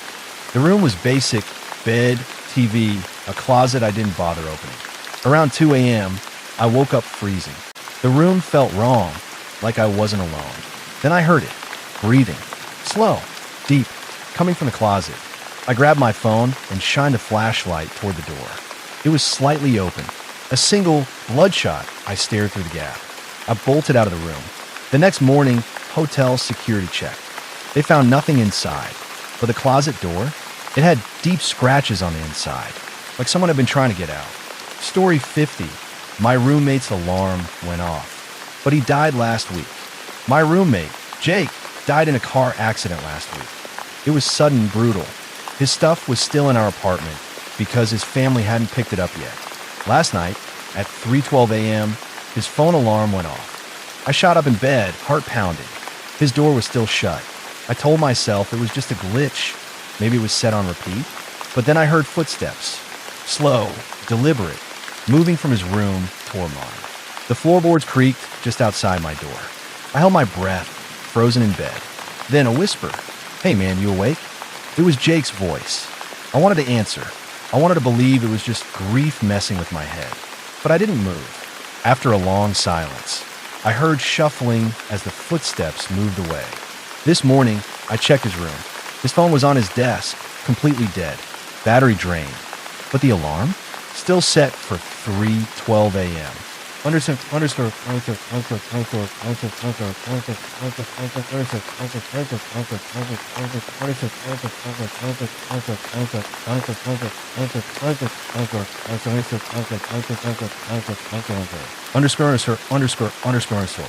Story 51. My dad kept calling me, but he was sitting next to me. We were on a road trip when my dad's phone started ringing. He glanced at the screen and frowned. It was his own number calling. We both stared at it. "That's weird," he muttered, putting it on speaker. "Hello." Silence. Then, in a voice that sounded exactly like his, the caller said, "Don't let him drive." We both went pale. "Who is this?" my dad demanded. The voice on the other end laughed. Then the call cut off. We sat in stunned silence. A second later, a truck blew through a red light at the intersection ahead. If we had kept driving, we would have been hit head on. We pulled over, shaken. Then his phone buzzed again. A new message from his own number. It was just 2 words. "You're welcome."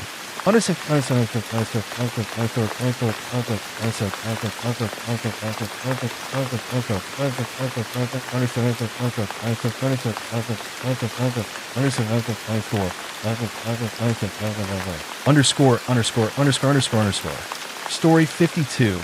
There's something living under my bed. I woke up to a soft, rhythmic sound. Breathing. It wasn't mine. I slowly turned on my side, straining to listen.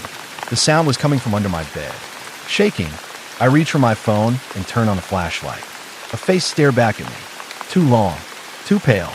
Its mouth stretched into a slow, horrible grin. I scrambled backward, heart hammering. But then I heard something worse. A voice. "Found you." Story 53. The Whispering Room. Lena had just moved into the old Victorian house at the edge of town. The realtor had warned her about its eerie history, but she dismissed it as local superstition. The house had been abandoned for years, yet it called to her. Her first night was peaceful until she heard the whispers. Soft, unintelligible murmurs floated through the air, seeming to come from the walls. She turned on all the lights, but the sound persisted. Her stomach knotted. "Just the wind," she muttered. But deep down, she knew better. The next morning, she searched for a logical explanation. The walls were solid, no vents, no loose pipes. Yet, as night fell, the whispers returned, growing clearer. "Help us!" Lena froze. The voices weren't random. They were pleading. She pressed her ear against the wall and gasped, her breath catching in her throat. Behind the plaster, something scratched. It sounded desperate, determined. She grabbed a hammer and chipped away at the wall. Dust filled the air. Then she saw them. Fingers. Mummified hands clawed toward her, their skin stretched and dry. Dozens of skeletal remains were crammed between the walls, their mouths forever open in silent screams. And then the whispers stopped, because now Lena could hear the screams.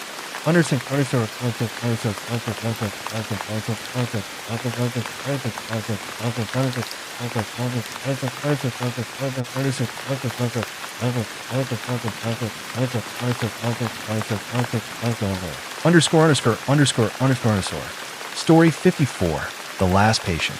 Dr. Fields had been a night shift psychiatrist at Blackwell Asylum for 10 years. He prided himself on rationality, never falling for the stories patients told about ghosts lurking in the halls. Until he met patient 113. The man sat in a dimly lit office, his face hidden beneath the shadow of his hood. "They're coming for you," he rasped. Dr. Fields sighed. "Who's coming?"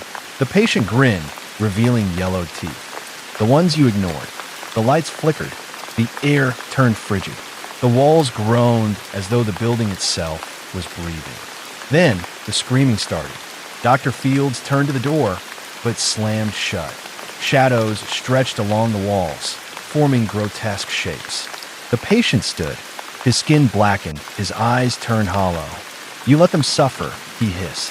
The doctor's breath came in shallow gasps. The asylum was abandoned. It had been for years, and he was the last patient.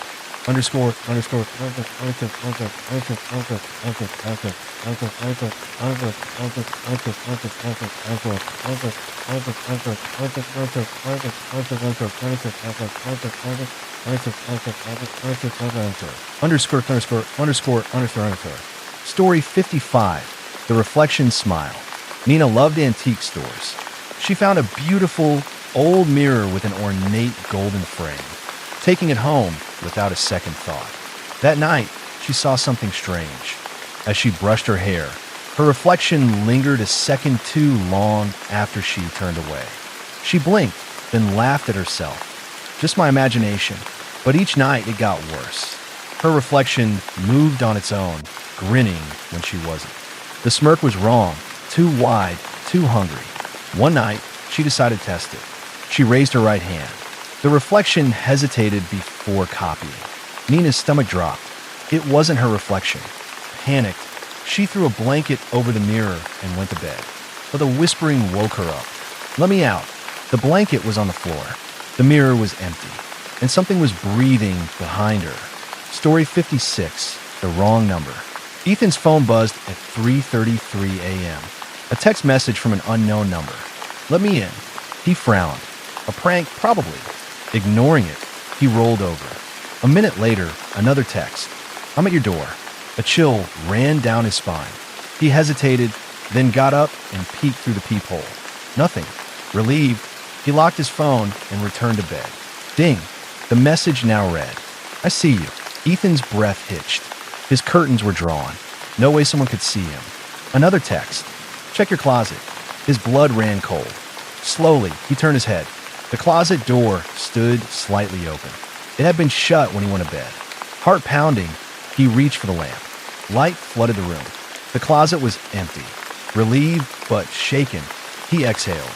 His phone buzzed again. A picture of him, taken from inside the closet.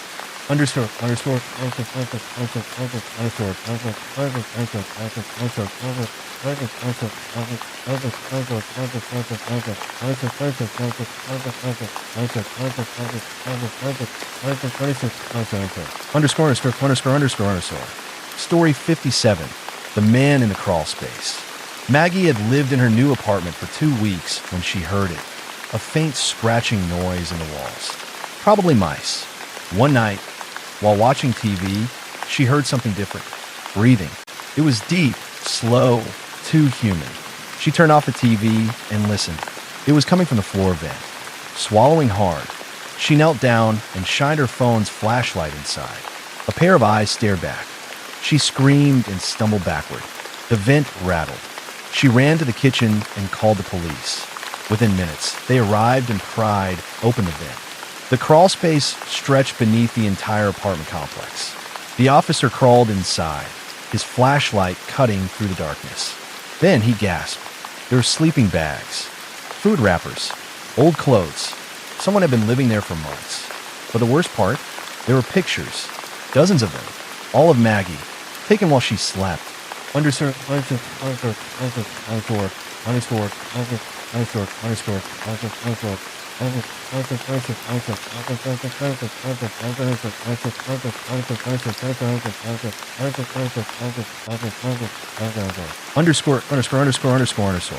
Story 58. The elevator that shouldn't exist. Daniel worked late in his office building. The halls empty, the air eerily silent. He pressed the button for the elevator, watching the numbers descend. But something was strange. The floor number read -1. His office didn't have a basement. The doors slid open, revealing a dimly lit, filthy elevator.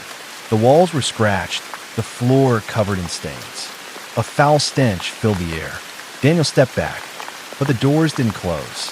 A soft whimper echoed from inside. He leaned forward, peering into the darkness. A figure stood in the corner, facing the wall. Daniel's chest tightened. "Hello." The figure twitched. Slowly, its head twisted around, farther than any human head should turn. Its face was stretched into an unnatural grin, eyes hollow and black. Then it whispered. Going down, the doors slammed shut. Daniel ran for the stairs. But when he reached the exit, the doors wouldn't budge. Behind him, the elevator dinged. Something had come up, and was waiting for him. Story 59, The Smiling Thing. Lisa's new neighbor, Mr. Grayson, was odd. Every time she saw him, he was standing in his yard, staring at her house. Smiling. Not a friendly smile. A stretched, frozen grin, too wide for his face. One night, she woke up to a sound, soft tapping on her window. Her bedroom was on the second floor. Heart pounding, she pulled back the curtain. There, pressed against the glass, was Mr. Grayson. His mouth stretched unnaturally, his lips pulled back to expose every tooth. His eyes were wide, unblinking. Lisa screamed and stumbled backward. By the time she looked again, he was gone. The next morning, she marched to his house, furious. She knocked. No answer. A neighbor saw her and frowned. "Who are you looking for?" "Mr. Grayson," Lisa said. The neighbor paled. "Honey, Mr. Grayson died 2 weeks ago." Lisa felt the blood drain from her face. That night, she locked every door and window. But just as she turned off the lights, tap, tap, tap, she turned slowly. The smile was back, and this time he was inside.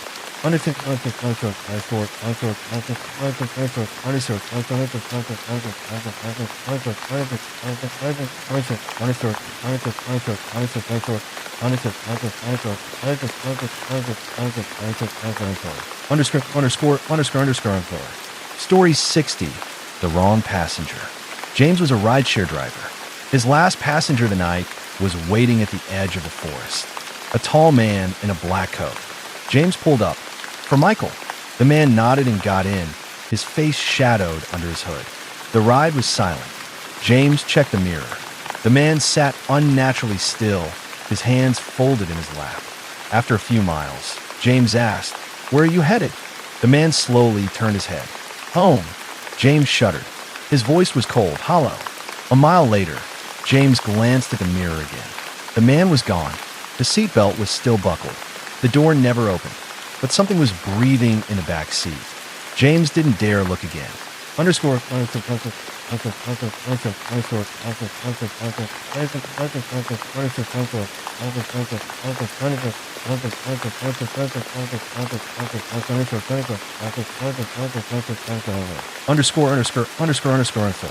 Story 61. The Doll in the Attic. Clara inherited an old house from her grandmother. The first night, she heard footsteps above her room. The attic.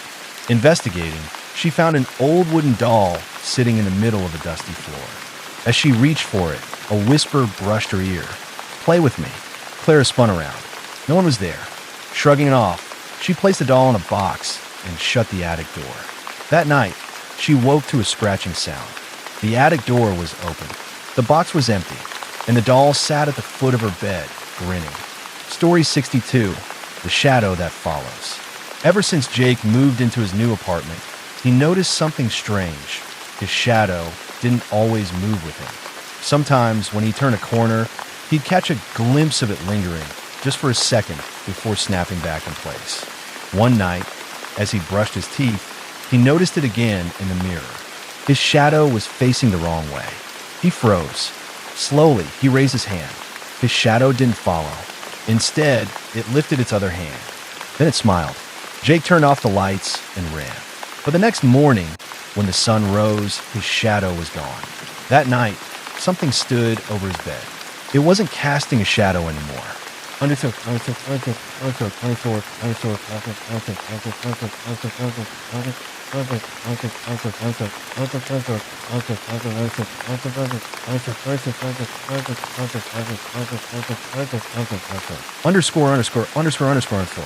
Story 63, The Night Caller.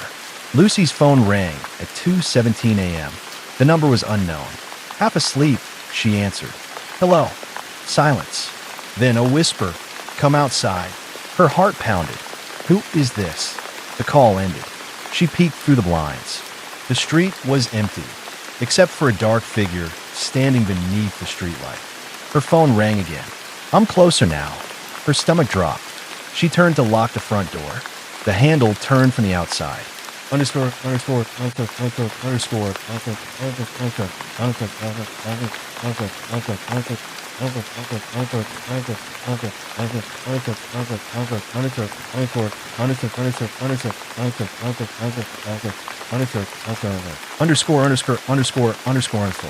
Story 64, The Thing in the Mirror. Brandon's sister, Mia, was acting strange. She wouldn't use mirrors anymore.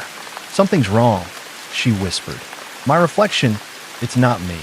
Brandon thought she was imagining things, until the night he caught her standing in the dark, staring at the bathroom mirror. Her lips moved, but no sound came out. Then her reflection blinked, but Mia didn't. The next morning, she was gone, and her reflection was still there, waiting.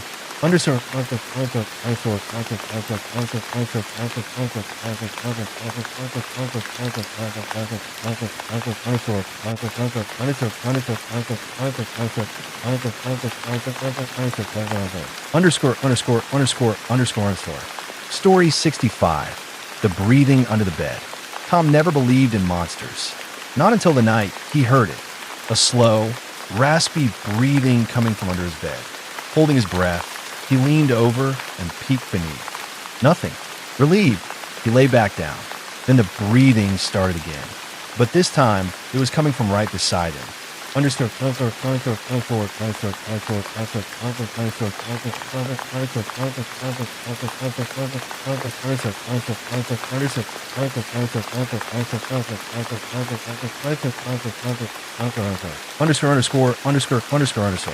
Story 66, The Locked Room.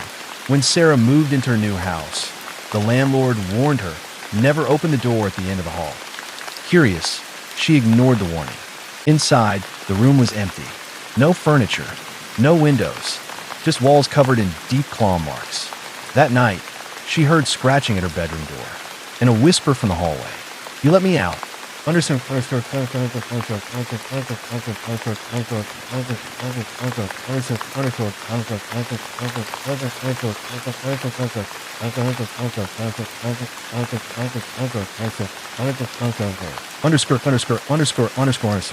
Story 67, The Silent Passenger. A bus driver worked the midnight shift on an empty route. One night, at the last stop, a woman in a black dress boarded. She didn't speak, didn't pay, just sat in the back. At the final stop, he turned to tell her to leave. The bus was empty. Checking the security footage, his stomach dropped. She had never boarded, but the doors had opened.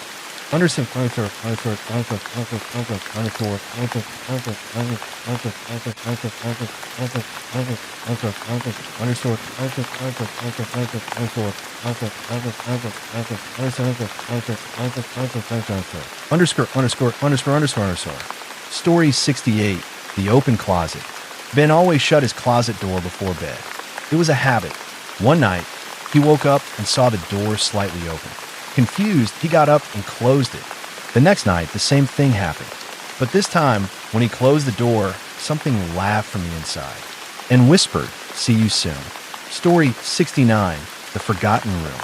Michael loved old houses, so when he found a Victorian home for a great price, he couldn't resist. The real estate agent was oddly vague about why it was so cheap, only saying, "There's a room we don't open." Michael thought it was nonsense until he found the door. It was nailed shut, though it splintered from something pushing against it from the other side. Curiosity got the best of him. He pried the boards off and slowly pushed the door open. Inside was an empty nursery covered in dust. A rocking chair sat in the corner, swaying slightly, as if someone had just left it. Then he saw them, tiny footprints leading from the chair to where he stood. Suddenly, the door slammed shut behind him. A child's giggle echoed in the darkness. When Michael tried to leave, the door wouldn't budge. Then a whisper brushed against his ear. "You found me."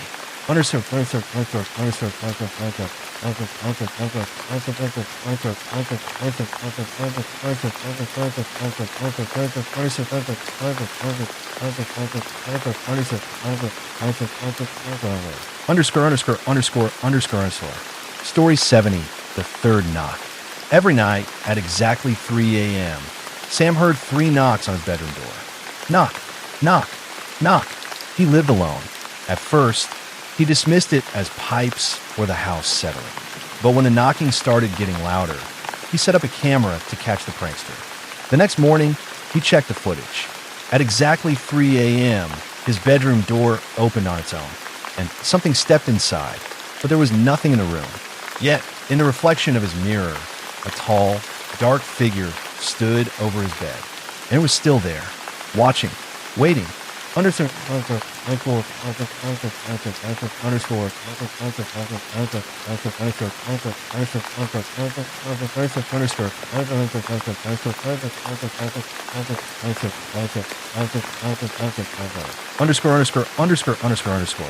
Story 71. The Drowned Girl. Rachel loved swimming in the lake near her summer cabin. She ignored the local legend about a girl who drowned there years ago. One evening, she swam out farther than usual. That's when she felt it, cold fingers brushing against her ankle.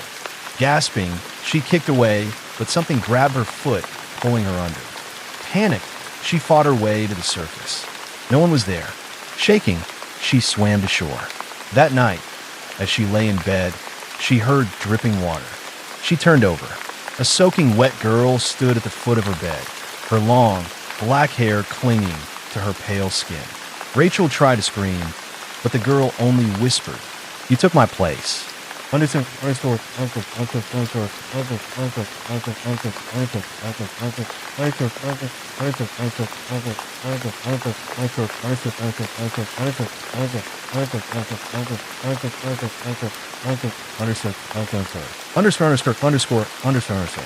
Story 72.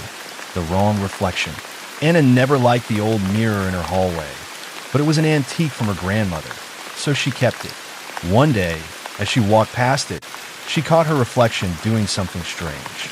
It blinked before she did. She stopped, heart pounding, and waved her hand. The reflection followed, but a second too late. Terrified, she covered the mirror with a sheet. That night, she heard it whispering, "Let me out." The next morning, the sheet was on the floor, and the mirror was empty. She turned around. Her reflection was standing behind her, smiling.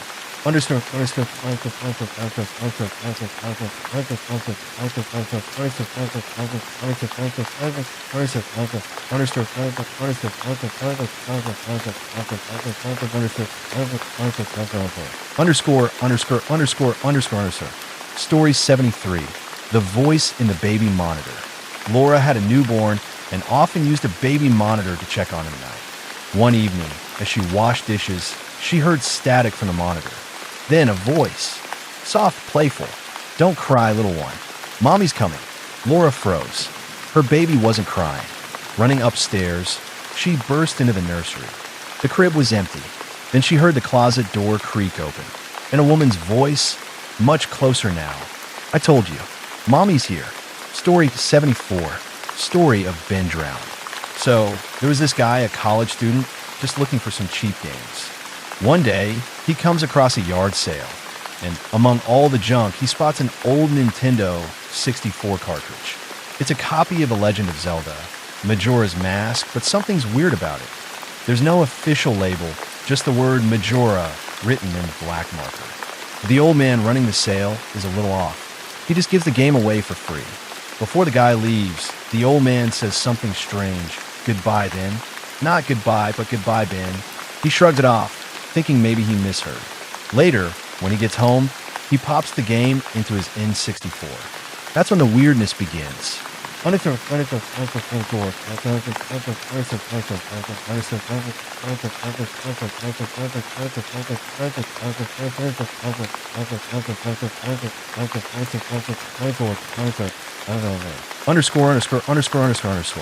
The haunting begins. When he boots up the game, there's already a saved file on it. The name? Ben.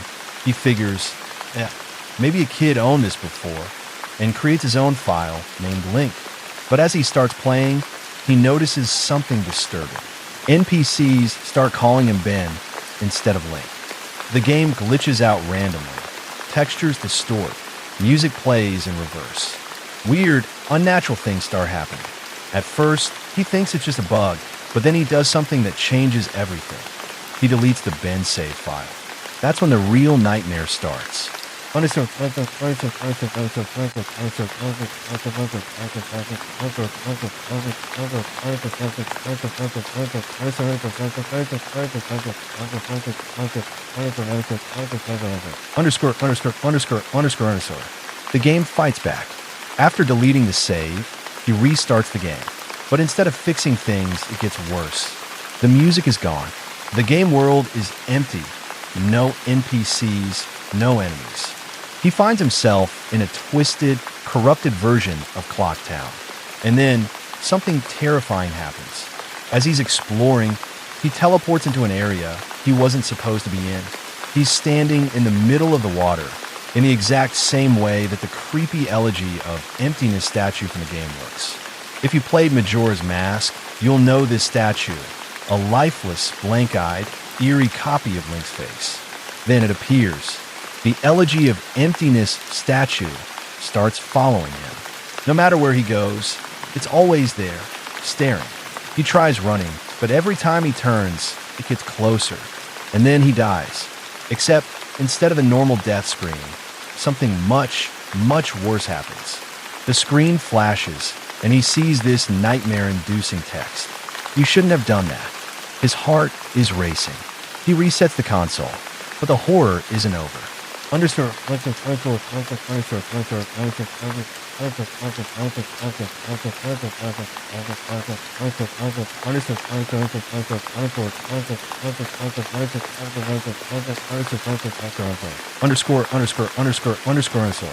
The game speaks.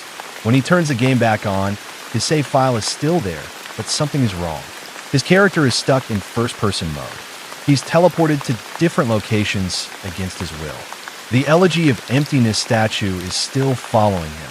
Only now, it's laughing. He reaches the final boss room, but Majora's Mask just stares at him. The screen glitches again, and a new message appears. "You've met with a terrible fate, haven't you?" And then, black screen. The game boots up one last time.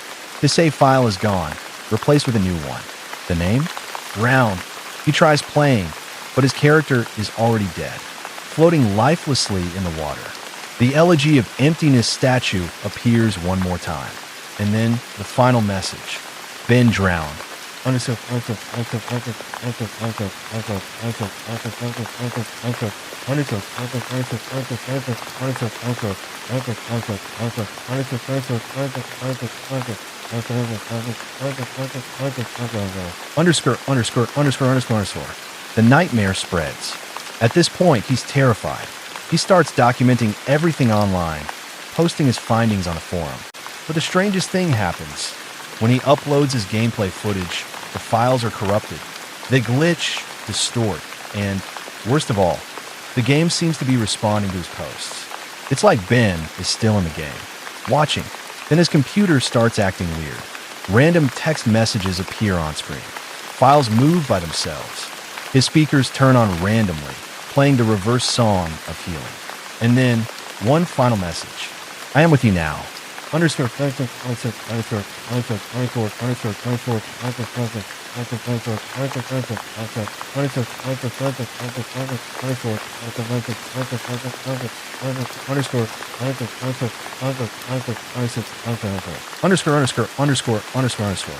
The legend of Ben drowned. No one knows exactly what happened to him after that. Some say Ben is a ghost, a kid who drowned years ago and is now trapped inside the game. Others believe it's just an elaborate hoax. But those who have downloaded the files he posted online claim that the nightmare is real. The game is haunted, and Ben is still out there. Story 76, Ted the Caver. This story is told through an old website where a guy named Ted documents his caving adventures with his friend, B. Ted and B are hobbyist cavers who love exploring tight, uncharted spaces underground. One day, they discover a small hole in a cave they frequently visit. It's barely big enough to squeeze through, but they can feel air coming from the other side, a sign that there might be an unknown passage beyond it. Excited by the thought of discovering a new chamber, they decide to dig through the hole. At first, it's just a fun challenge. They chip away at the rock, widening the hole little by little.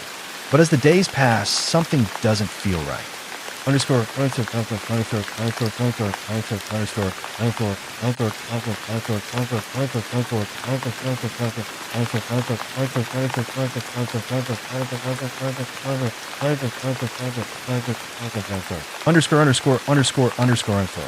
The uneasy feeling. After several trips back to the cave, strange things start happening. 1. Ted starts feeling uneasy inside the cave. Oh, he chalks it up to exhaustion, but the closer they get to breaking through the hole, the stronger the feeling gets. 2. Their tools go missing or move by themselves. Obi swears he put his crowbar down next to him, but when he turns around, it's gone. Minutes later, he finds it in a different spot. 3. They hear unexplained noises. Oh, at first, it's faint, like whispers in the distance. Oh, but as they keep digging, the noises get louder. Oh, they hear scratching sounds, as if something is trying to get out from the other side. Still, they keep digging. They're too excited to stop now.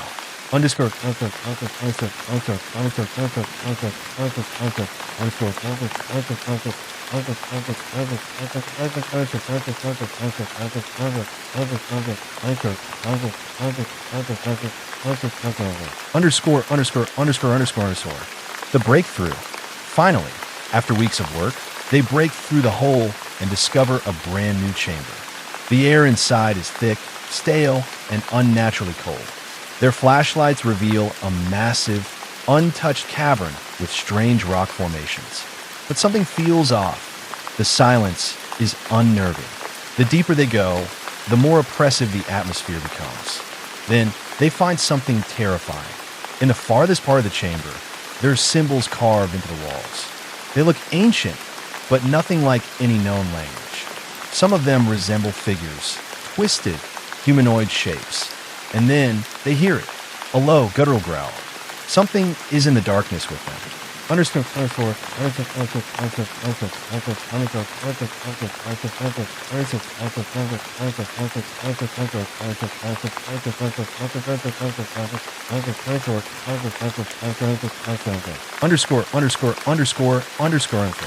The terror begins. Panicked, they rush back toward the hole, crawling as fast as they can. As they do, they hear something chasing them. It's not human. It moves fast and claws at the walls as it follows them. Ted barely makes it through the hole. They grab their gear and run out of the cave without looking back. That night, Ted has nightmares. In his dreams, he's back in the cave, crawling through the tunnel. But this time, something grabs his leg and drags him back inside. When he wakes up, He realizes that the scratches on his legs weren't from the rocks. Something touched him. Underscore.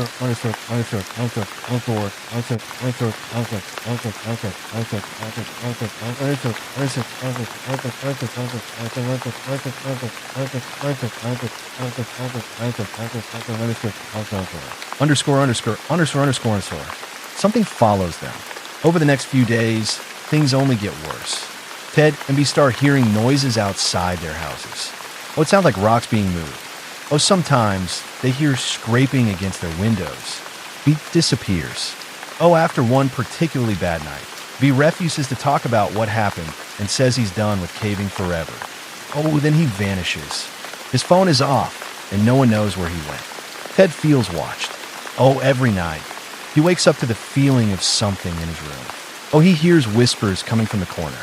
Finally, he decides he has to go back.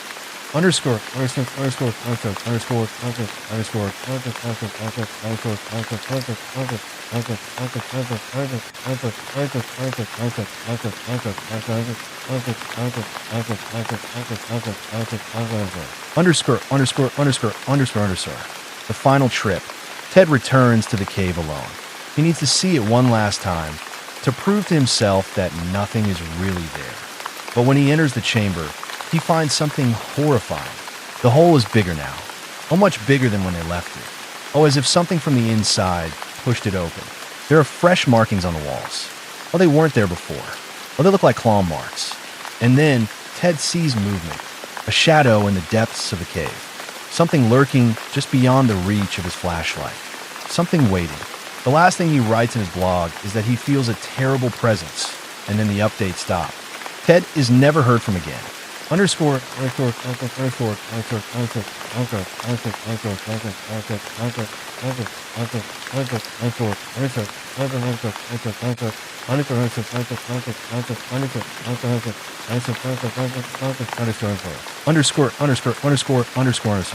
What happened to Ted?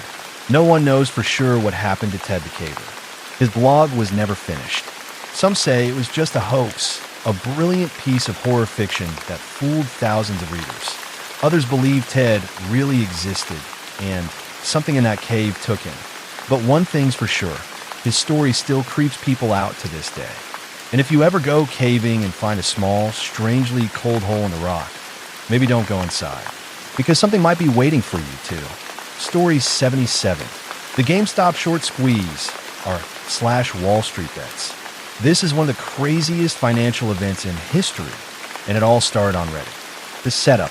On Reddit's r / Wall Street bets, a group of retail traders realized that hedge funds were aggressively shorting GameStop, GME. A short is when investors bet against a stock, borrowing shares to sell at a high price, hoping to buy them back later at a lower price for profit. However, if the price goes up instead of down, these investors lose money fast and are forced to buy shares back at higher prices. This is called a short squeeze. The squeeze begins. A user named deepf*ing value, DFV, ** started posting about how GameStop was undervalued, urging people to buy in. Thousands of Redditors rushed to buy GameStop stock and options, sending the price soaring from $17 in early January 2021 to over $500 within weeks. This forced hedge funds like Melvin Capital to cover their short positions, losing billions of dollars in the process. The fallout. Robinhood, a trading app popular with retail investors, halted buying of GameStop shares, sparking allegations of market manipulation. The event caught the attention of Congress, the SEC, and even Elon Musk, who tweeted GameStop. In the end, many small investors made fortunes, while others lost money as the stock crashed back down. It exposed how Wall Street manipulates the stock market, fueling public distrust of financial institutions. Back-end index pointing right, this wasn't just a meme. It was a financial revolution driven by the internet.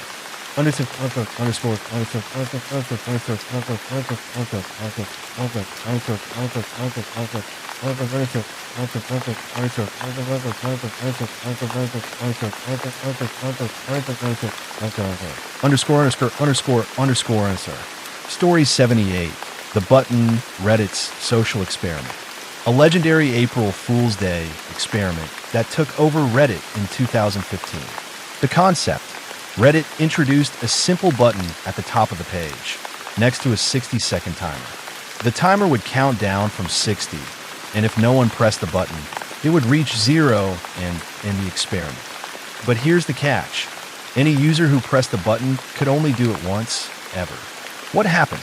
Within seconds of launch, the timer never reached 0 because someone was always pressing the button. Color-coded ranks were introduced. Purple users pressed early.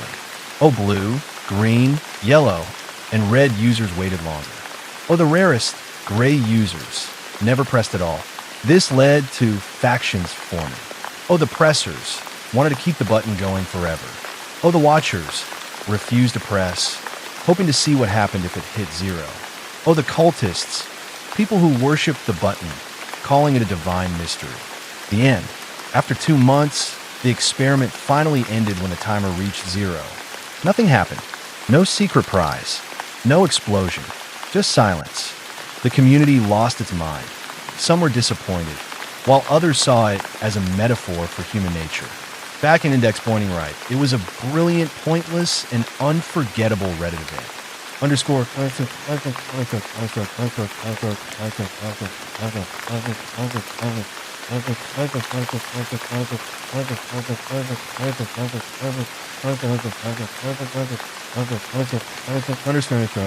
Underscore. Story 79. The Spire in the Woods. /No Sleep. One of the best horror stories ever posted on Reddit and later adapted into a movie by Amblin Entertainment. The story begins. A teenager investigates the suicide of a boy named Tommy. He learns that Tommy was obsessed with a mysterious tower in the woods known as the Spire. Rumors say the Spire is haunted, and strange voices call out to people from inside. The horror unfolds. The narrator and his friends go to investigate and find the Spire deep in the woods. Inside, they hear whispers like someone is speaking to them, but in a voice they barely recognize. They see shadows moving where there should be none. One night, Tommy is lured back to the Spire and is never seen again, except for his body, found days later, broken at the bottom of the tower. The narrator realizes that whatever is in the Spire doesn't kill people outright, it drives them mad. And worst of all, the whispers have started following him home. The Legacy. The story was posted in 2013 on our /No Sleep and became one of the subreddit's most legendary stories. It was adapted into a book and later a movie. Many say it's one of the best horror stories ever written on the internet. Backhand index pointing right, a slow-burning, psychological horror masterpiece.